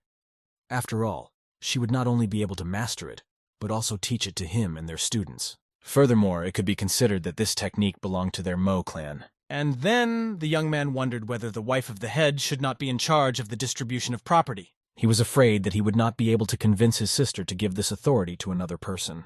Seeing the spirit hovering over the corpse of the slain demon, Kaj decided to wonder what it was for. Considering the fact that the servant girl was one of them, the clan head let her look at the artifact he had removed from the cultivator after his death. The acolyte made it clear that she knew exactly what her owner was holding. Before his eyes, she crushed the object and a pink crescent moon emerged from it. The guy realized he saw the sign of the purple moon in front of him. It shocked him. He remembered seeing this sign as a child when his father died. This purple moon society is directly related to the demonic cultivator who killed his parents. The master asked the maid if the artifact belonged to the purple moon society. The one replied in agreement, and he realized that the demon who had killed his loved ones was probably also a member of this community. But the spirit explained that to be a member of this society, one must have 2 such items at once. If a demon has only one, it means that he is only a reserve member.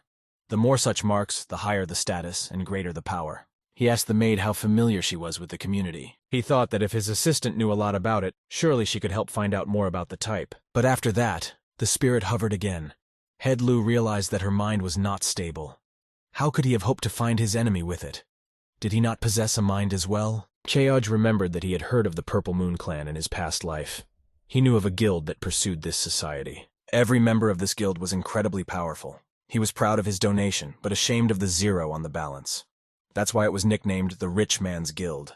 But at that moment, Cheoj single-handedly managed to fight the entire clan and emerged victorious. The guy told them not to use their property to challenge the hero's petty spending.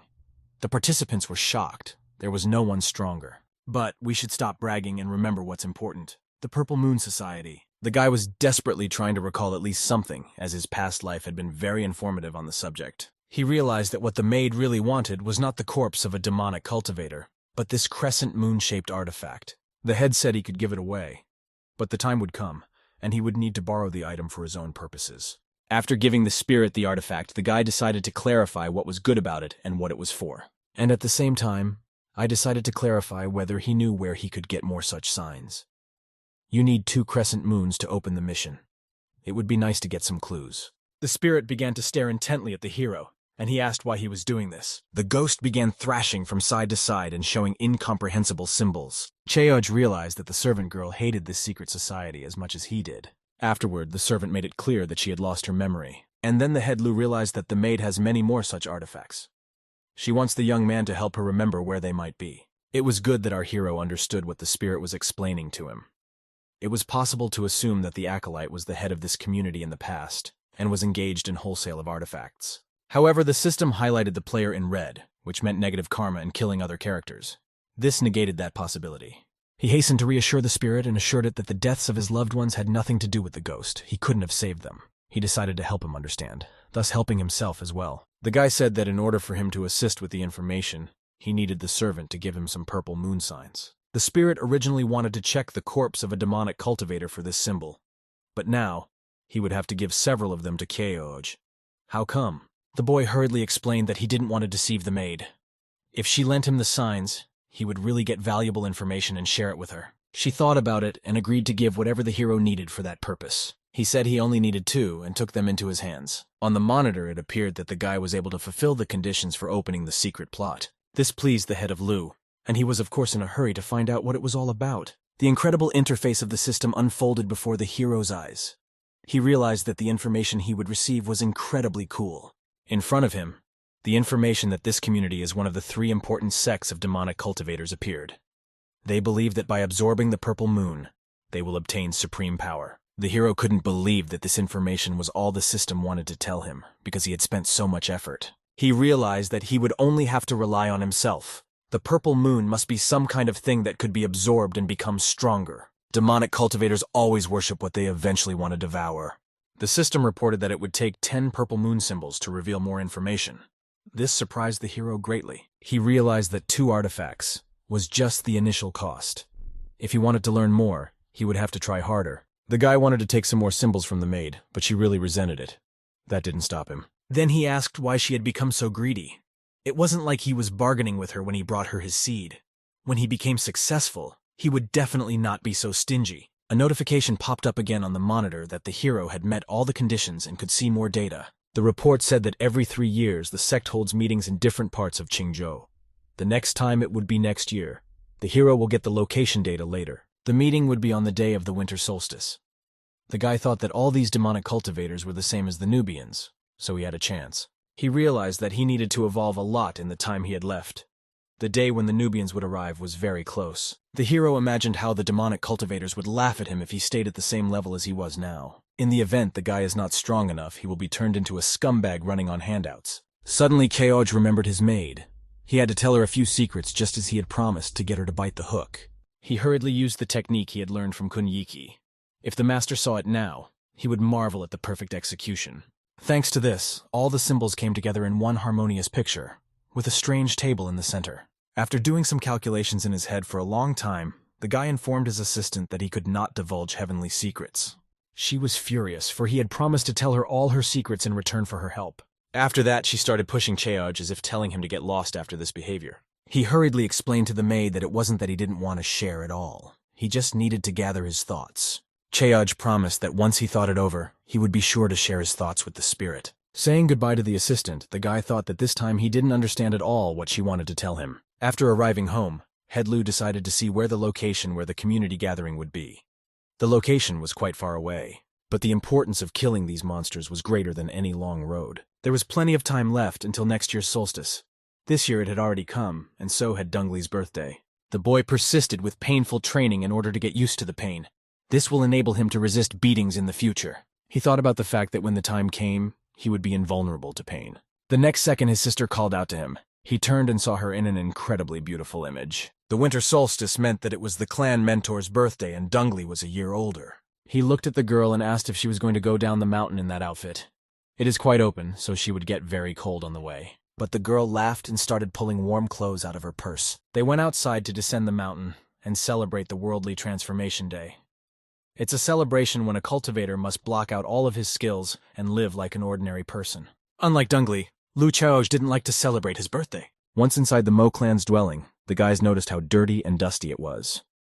It was not surprising since no one had lived there for a year. The sister said they had no choice but to clean the cabin and put it in order. Suddenly Chaoj stopped the girl and told her not to move. He said he needed to wipe her nose of the dust she had missed while cleaning. Afterward, the guy with his dusty hand did not wipe the girl's nose, but instead spread dirt all over her face. Seeing this in the mirror, Dungley got angry and shouted that she would kill him, but he said she could not kill her own brother. For dinner, the guy decided to make noodles and told the girl not to get mad at him for a silly prank. Seeing such deliciousness, the sister couldn't be angry anymore. If their father were alive, he would surely say that simple human living is the best and most comforting thing mortals have. Dungley added that he would probably add that no matter how high one's dreams were, one would always return to the simplicity of life. After that, the boys sighed sadly. The boy took a beautiful, ripe pear from his pocket and handed it to his sister. He said he had bought it on the way to get salt. The girl was very happy and thanked Cheoj. She liked pears very much. Headlu thought to himself that he had bought the fruit out of the way, and he was not comfortable with it at all. Her brother wanted to stroke the girl's head, but he remembered that she was all grown up and wouldn't appreciate it. Noticing such a gesture, the girl herself put her hair under her brother's hand to stroke it. Together they indulged in reminiscences of their childhood, recalled a shared table with their parents and pleasant conversations. Just as the boys thought, the father said that human existence is the most soothing of all things to mortals. And Cheoj continued that no matter how lofty the dreams, everyone always returns to simplicity. The father is furious that his son is once again trying to take the primacy away from him, and the mother notices that the child is completely like him in this. The guy laughed and said it wasn't his fault he was his son and had adopted all his habits. While the guy was chatting with his dad, the little sister snatched some of his food and ate it with great gusto. Mom didn't want her son to go hungry, so she shared her portion with him. The girl again wanted to take the food from her brother, but he sharply pulled her back and said that Mom had shared it with him. Watching these actions of the children, the parents cheered and laughed. Thinking back on it, the adult Keoj felt the same emotions again as he watched Dungley. The rush of emotion made him want to squeeze his little sister, nuzzle her cheeks, but realized that the girl was no longer a child and one should show her proper respect. He stared at the beautiful scenery of nature for a long time, reminiscing. After that, he called his sister by name. Without taking a break from her meal, she hurriedly asked her brother what he wanted to tell her. With great trepidation in his voice, he wished her a happy birthday. She smiled, overwhelmed with happiness, and thanked her little brother. The boy thought to himself that next year, the day of the winter solstice, would not be so easy and pleasant for him. He needed to fulfill a very important mission, to avenge the deaths of those closest to him. The next day on his way home, the head of the clan asked his companion to accompany him a year later on the same day. The girl clarified where they needed to go. She said at once that she wouldn't go too far. Dongli said that she wanted to stay on Mount Danking to do meditation and do some cultivation. However, Chaog smiled and said that he wanted to take the girl to kill someone. The girl was surprised, but after a little thought, she answered her brother in agreement. He warned that this mission would be very dangerous. Was she ready? The mentor replied that as long as her brother was with her, she had nothing to fear. Then he said that they should hurry up, for they had many things to do. They needed to strengthen their clan, and soon they would have many disciples. The message on the monitor stated that there were only 250 days left until the Heavenly Realm beta test. Players would soon make registration. Meanwhile, Luo Bing and Chen Xiao met in the Mo clan's dwelling. The guy asked the girl if she knew where the head was. It seemed to him that everyone had forgotten about him. The girl was obviously upset about something. She didn't know where her master was. If he was around, she wouldn't have wasted time talking to her apprentice. After that, the guy finally realized that her thoughts were completely occupied with the head of Lu. But he still had some hope that he hadn't completely lost. No one in the neighborhood knew where the head had gone. Chen Xiao needed to discuss one more matter with him, after which he would surely be convinced that he was the mysterious senior disciple. Finally, he saw two figures on the horizon. He realized that it was Dongli and Cheoj, so he didn't have to wait long. Quickly running up to the boys, he informed them that he had come to say goodbye to them. The head nodded and told him to leave as soon as possible. The apprentice was confused and realized that the situation was not quite right. The guy then decided to check if the clan head knew Auntie Ning and Yu Yue. That would mean that he was the same senior co-disciple. Chen asked if he needed to send his regards to them. The master immediately realized that this kid was testing him.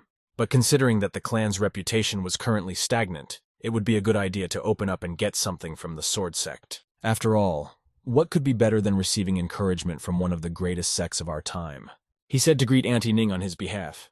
With Yue being the lowest in rank, Chaoji couldn't greet him as well. The guy immediately realized that the mysterious fellow student was standing in front of him, for he was familiar with the Sword Clan elder. Chen agreed and bowed to the head of the Mo clan before leaving this house. Watching the apprentice leave their domain, Cheoj thought hopefully that the lad should not fail his hopes. Dongli asked what her brother was looking at so intently. He replied that he was watching the flying advertisement being sent to the Sword Sect. Chen flew and thought about how similar Yu and Chaoji were. Neither one nor the other said each other's names, even though they clearly knew each other. Definitely, they purposely hid their acquaintance and friendship in order to one day shock the whole world with this information. Upon his return, the guy was going to strengthen his theory about his senior fellow student. But he wasn't going to reveal information about Mo's head so that this secret would only be his and his friend Yue's. A week after the disciple left the Mo clan, there was no word from the Sword Sect. Chaoj didn't understand if the guy had gone somewhere else to show off. After that, another week passed, but there was still no news. Our hero didn't understand why, after completing the task, the guy still hadn't returned with a report. When a whole month had passed since Chen Xiao had gone home, Clan Chief Mo was simply furious. He waited for news from the Sword Sect, but no news came. Meanwhile, in that very same Sword Clan, Yu Yue and Chen Xiao met. The guy was very quick to try to tell his friend about what had happened on his journey. Yu couldn't believe that the master had broken another milestone so quickly. He realized that he would surpass him in every aspect of the Mo clan. In that case, the guy would be left completely out of the picture and become just like he was when he was a kid. He won't even be able to keep up with his shadow. Not really taking in the information Chen was saying, Yue shouted that it shouldn't be like this. Surprised by this outburst of emotion, the friend asked what happened to his fellow student. But the guy only replied that they should meet later. For now he had a realization and wanted to be left alone to cultivate. Left alone, Chen envied his friend, for he could gain realization every time he wanted it himself. But he was also on his way to a big lesson. He wanted to spread the word about the dangerous fellow student everywhere, but not to reveal his name. In this way, he would introduce a sense of mystery, but would not reveal the name of the Mo clan head until his death. When spring came, the Sword Clan disciple was forever dead in Lu's heart. He realized that he had to think of another way to attract Nubians to his clan. The guy realized that his clan was very weak as it only had a couple of disciples.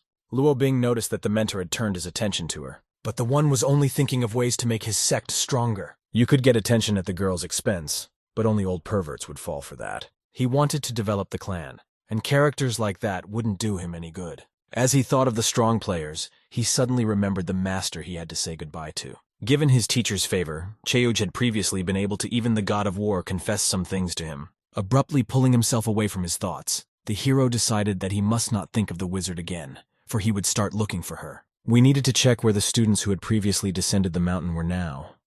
None of them had returned yet. Suddenly, all of the clan members heard bells ringing. What could it mean? Our hero realized that it was finally time for him to show off again. The nationwide bell, which was the bell that was sounded, was set up on the founding day of the Mo clan at the main gate. A total of 301 bells were set up in the area. Each of them was personally forged by the 9th Lord of the Sword Sect, so they were very expensive. He operated on a simple principle. If something happened in the mortal world, incense was lit, and the bell began to ring. It was also called an emergency line. More often than not, when the Mo clan's bell rang, it didn't end well. Luo Bing wanted to be helpful and suggested that she go down the mountain and check what had happened. But the guy wanted to prove himself too, so he said he would do it himself. The girl, however, insisted that she wanted to follow her master. She finally got her way, and the head allowed her to go with him. But she had to act fast, in case something happened. Dongli watched as the girl flew along with her brother and was incredibly angry. Flying over his domain, Chaoj noticed something near the Misty River. Luo Bing asked the young master if it was the Misty River again. Away from her mentor, she could afford to address the guy like that. She realized her sister was angry at all the girls who approached the mentor, but he was so handsome. Luo realized that she was of low origin, so she couldn't expect to be the wife of the clan head. Last time the bell rang, the place where the incense came from was a misty river. What happened this time? The people who had gathered below immediately noticed that a cultivator was descending towards them. When the guys came down, all the people began to greet them and rejoiced that the clan head himself had come. Chaoj used magic to help the village elder up and asked what their problem was. He told him that the watermen had reappeared. The clan head wondered if this waterman had come to the village again. Luo Bing thought that the master would be angry now. After all, they hadn't done anything to the monster last time. It popped up on Lu's monitor that he had activated the mission. Then he realized that there really was a waterman in this place that needed to be defeated. For killing a monster from the bottom of the Misty River, the hero was rewarded with 10,000 experience points. But Luo Bing kept thinking that Master was angry. After all, they had already defeated this demon 6 months ago. She remembered that she and Hei Ting had been on this case 6 months ago, as the mentors were doing their own thing. At that time, the boys did not have enough skills and experience. Therefore, they could have been killed if they had fought with the watermen. On their own initiative, they took the clan's spiritual stones and asked for help from a middle sect from the same area. The clan mentors took the stones and promised to help with the problem. That time, Chaoj even praised the boys for completing this task. He said they have to take care of those under their control, and the rocks are not that important. The girl realized that those types had just taken their stones that time, but hadn't done anything. Chaoj also realized that those middle sect members had deceived not only his disciples, but also himself. It was a bold thing to do. In the heavenly realm, wickedness is not born from a single offense, but from their aggregates. In order for a waterman to be born, it is necessary that the offenses of the drowned have accumulated over many years. People admired Lu's ability to walk on water. They thought the past representative looked down on them, but he could never compare to the head of the Mo clan. The hero understood that there couldn't be several watermen in one area at once. That meant those reps didn't do anything last time. The master asked the elder if any of the residents had suffered at the hands of the monster. The one replied that Zhao Maji's father died when he went fishing. The people mourned greatly, for he was left with a young son and a widow. Chaoj told Luo Bin to stay with the people and guard them until his return. Once inside the water, he ordered the system to detect the target. When the system found the watermen, it reported that the monster was already half a year old. Its aura was incredibly strong and equal to level 20. At this moment, Chaoj finally realized that this was the monster from last time. The people who gathered by the river were worried about Head Lu, and hoped that he could defeat the villain. Suddenly a funnel appeared in the middle of the river, and the body of a monster flew out of it. The people began to worry about where Lu was. With one blow of his sword in its scabbard, the hero defeated the evil force and made the people admire him. After that, the guy told everyone to close their eyes for a few moments. After people opened them, they didn't find the head and his assistant anymore. And they didn't even have time to thank their heroes. On the way home, Chaoj asked the female disciple which clan they had asked for help from last time. She hurriedly replied that it was the Shuyuemen sect. The guy noted that this clan specialized in water sword techniques, and the guys had chosen her for a reason. The girl asked if they were going to go to this sect next. The head said they would definitely go there, but there were some things that needed to be done before that. The guys were approaching the house where the dead guy lived. His widow was sewing up her son's things after a fishing trip. The boy thought about why his father still hadn't come back from fishing and brought him caramelized fruit. His mom was always crying about it. Suddenly they heard a knock on their gate.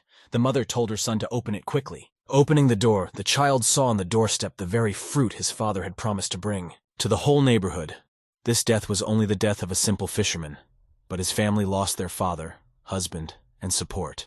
Luo Bing noticed that the child did not have the ability to cultivate in the future. Chaoj, on the other hand, noted that he was incredibly lucky. Who knows what he will become? The master noted to himself that the child's luck was the same as Xiao Chu's. The girl thought about the fact that despite his tough character, the gentleman is very soft inside. All the members of the Mo clan thought the same. But it's worth going back to the Shuyuemen clan, which ranks one of the last places of the middle 100. The head is at his limit, and the elders are not very fond of each other. But even with this condition, this sect was stronger than the Mo sect. When Chowj and Luo Bin arrived at the place, the locals admired the beauty of their couple. They were politely inquired as to the purpose of the visit of such fine personages. A new task popped up on Chowj's monitor again. It said that the head of this clan had taken the stones, but had not fulfilled what he had promised.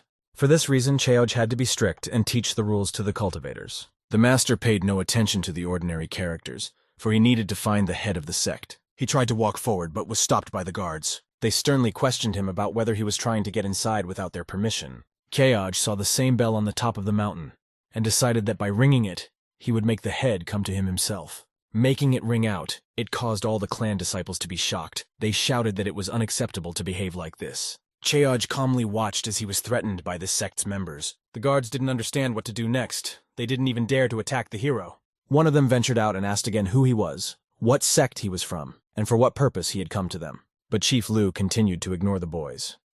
He only asked why no one had come to him, even though the national bell was ringing. The disciples of the clan were very frightened and asked again, did he really say nationwide bell? Lu's expensive and beautiful clothes made the guys think that he was a legendary disciple of the Sword Clan.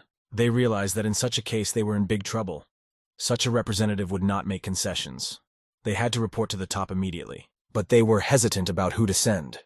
The two clan elders were always fighting, so none of the disciples wanted to spoil their mood even more. Luo Bing watched what was happening, and couldn't understand why the guys were thinking and looking at each other for so long. Finally, Chowj asked if they were done making eyes at each other. If none of them take action, he will have to be ruthless. After saying that, each student began to run to report to their mentors. The hero's companion asked him if he had come to teach that irresponsible student a lesson. Mentor replied that he only wanted to get justice for the widow and son of the guy who died. At last, the elders appeared in front of Chowj. At the same time, they asked him why he was ringing the bell. The sect head was in seclusion and cultivating. The two elders were sharing power at this time. Noticing the strife between them, Chowj asked if everyone in this clan had such chemistry. Luo Bin added that they must have very strange tastes. This angered the elders. One of them said that even if he had unconventional tastes, he would not have paid attention to this dwarf. After that, the disciples of the clan also began to suspect that their elders really did have unusual preferences. The enraged elders began yelling at everyone to shut up.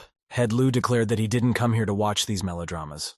He introduced himself sternly. The disciples exhaled when they realized that this was not a disciple of the Sword Sect. The elder remembered that the Mo clan was at the end of the lowest 100 and asked what his representatives needed. Chowj said that he was looking for someone who belonged to their clan. The elders understood that the guy had little experience and ability. How dare he come to them looking for someone? But one of them still decided to inquire about Chowj's needs. Master replied that he needed a disciple named Meng Feng. The gray-robed elder realized that this was his direct disciple. So this guy came directly to him, and the other one was excited and wanted to watch the show. The disciple standing in the corner wondered why it was that the Mo clan's clan head suddenly called out his name. Perhaps the rumors of how attractive he was had gone beyond his clan and spread everywhere. But he hesitated at this option, for his looks have long been extolled by people from all over the county. A sudden realization came to him that he had heard the name of this clan before. A moment surfaced in his memories when the members of this sect asked him to help defeat the evil watermen from the Misty River. Then he made fun of them and told them to bow their knees since they were asking him for help. Luo Bing thought that before this, she had only kneeled before master and mentor. But people in that village are suffering, so she needs to do it. The members of the Mo clan offered their spirit stones as payment for their help. Upon seeing the stones, the guy said he agreed to the deal and would defeat this thing with one finger. But instead, he traded the stones for money and partied it away, ordering wine and easygoing girls. And he simply forgot about his promise and didn't kill the monster. Realizing that the head came because of this, the guy didn't think that it would turn into something serious after all. This sect was insignificant. A waterman can only move in a river. At most it can cause the death of a couple people, that's nothing. The disciple realized that he needed to settle the matter so as not to get his elder in trouble. He decided to confess to what he had done, because then he would not be scolded. The boy said that his strength was not enough to defeat the waterman and he ran away.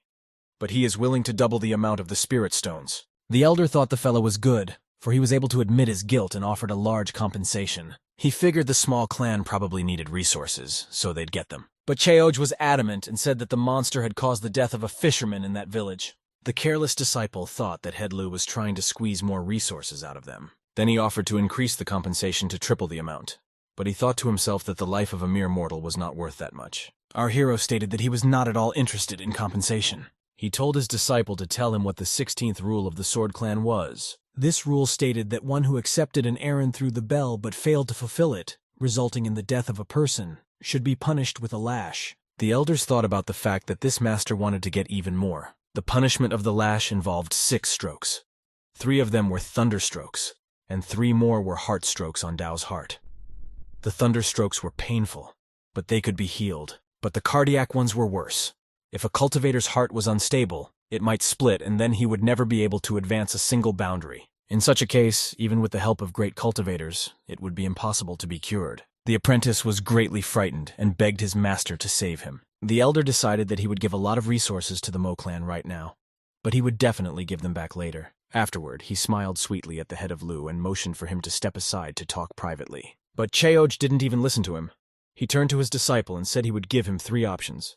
The first option was 6 lashes. As a second, he suggested a sword fight with him. As a third, he offered 2 of the first 2 options in one at once. The second elder noticed that the first one wanted to take Lu aside and pay him off. This was in direct violation of the Sword Clan's rules. The apprentice trembled with fear and begged his master to help him. But the one knew that if he broke the rules, he would just give the clan to his rival. It was then that the young lad realized that his mentor had given up on him. Cheoj threatened that if the student didn't make a choice now, he would choose the third option for him. The guy was very scared and chose a sword fight. He thought to himself that Head Lu only had one boundary of the 8th heaven layer. This was incomparable to his level, but Cheoj said that he should relax since he wasn't even going to bear his sword. This really surprised the young man. He thought that even if by succumbing to him, Cheoj would be victorious, he would never train the sword art again. The elders didn't understand why he had become so soft and giving in. Surely he wanted the materials after all. After that, the battle began and the hero showed his magic. The elders realized that he had used the power of heaven and earth and were very surprised. The apprentice tried to defend himself, but his sword cracked from the force of precognition and split into small pieces. He ended up just collapsing to the ground, out of breath from the force of the blow. KJ noticed that the disciple apparently couldn't withstand the force of his blow.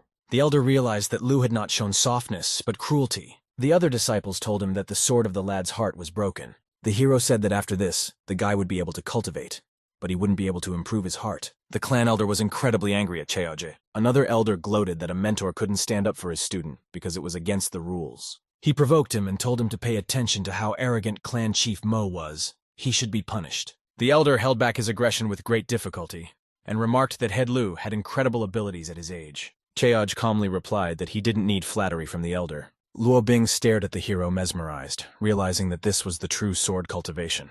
Her master was incredibly intelligent and kind. She loved him with all her soul. But she realized her guilt for turning to this guy. Did he really have to take the place of her and Heng Ting? The second elder realized that he might miss such a chance to gain power and decided to add fuel to the fire. As he approached the student, he noted that his injuries were very serious. More than 10 years of training had been wasted. At that moment, he noticed the elder boiling with anger and realized that his plan had worked. Then he continued and said that the guy's mouth was full of blood and his teeth were knocked out. He felt sorry for him and lamented that no one had interceded. Cheoj noticed what was happening and decided to teach the elder a lesson. He asked if the disciple had the right to resist. They realized that according to the rules of the Sword Clan, if he was resisting, Lu could also kill him. After that, the master asked another question about if he had withstood his blow. Would everything have gone smoothly? The elder remarked that compared to lashes, fighting is a better option. Aside from that, it wasn't his punishment that was strong, it was the clan that was incredibly weak. And at the end, he added that all the clan members were simply worthless. At this point, the elders just boiled with anger and said that the head of LU had insulted their entire clan. One of them asked if it was dignified for the clan head to maximally attack a guy who was just a disciple. Cheoj noted that he couldn't compare to the clan head, but he was half a rank higher than the 2 elders. In that case, he wondered why they didn't bow when they saw Lu. They both just boiled with rage. Cheoj hastened to remind the elders that they were not heads yet. Suddenly, from somewhere above, everyone heard applause. The young girl smiled as she watched this performance. She remarked that Lu was very interesting. When the elders saw her, they were frightened and began to think that soon they would be finished. Our hero could not tear his gaze away and wondered what had brought the girl here. This beauty turned out to be Li Nanwei, the daughter of a master from the Sword Clan. She possessed a high status that was higher than even Yu Yue's. But the main thing was that she and Yue were a couple. Cheoj wondered if the guy was still in the stage of secretly falling in love with the girl. Seeing the beauty, Luo Bin became very nervous and thought that Lu was looking at her charms. She figured he liked that type of girl. She remembered that there were 2 girls in her brothel who had great virtues and men liked them for it. Then she decided that when she returned home, she would use the method Madame had taught her. Chaoj, on the other hand, was in his own thoughts at this moment, thinking about what level the swordmaster's daughter possessed. After trying to scan her skills, the guy realized he had failed. If the system couldn't perform the check, then the girl was at least 20 levels above him. The girl approached our hero and introduced herself to him with a smile. He replied that he had heard about her from Yu Yue. He thought to himself that he had done this to help the guy. The elders couldn't understand how the head of a low-hundred clan could accept a greeting from a master's daughter. The girl also remarked that he was very interesting since he didn't fall on his knees in front of her, but accepted deference from her. Then she remembered that Yue had once told her about a mysterious fellow student. It was worth checking out. It might be this guy.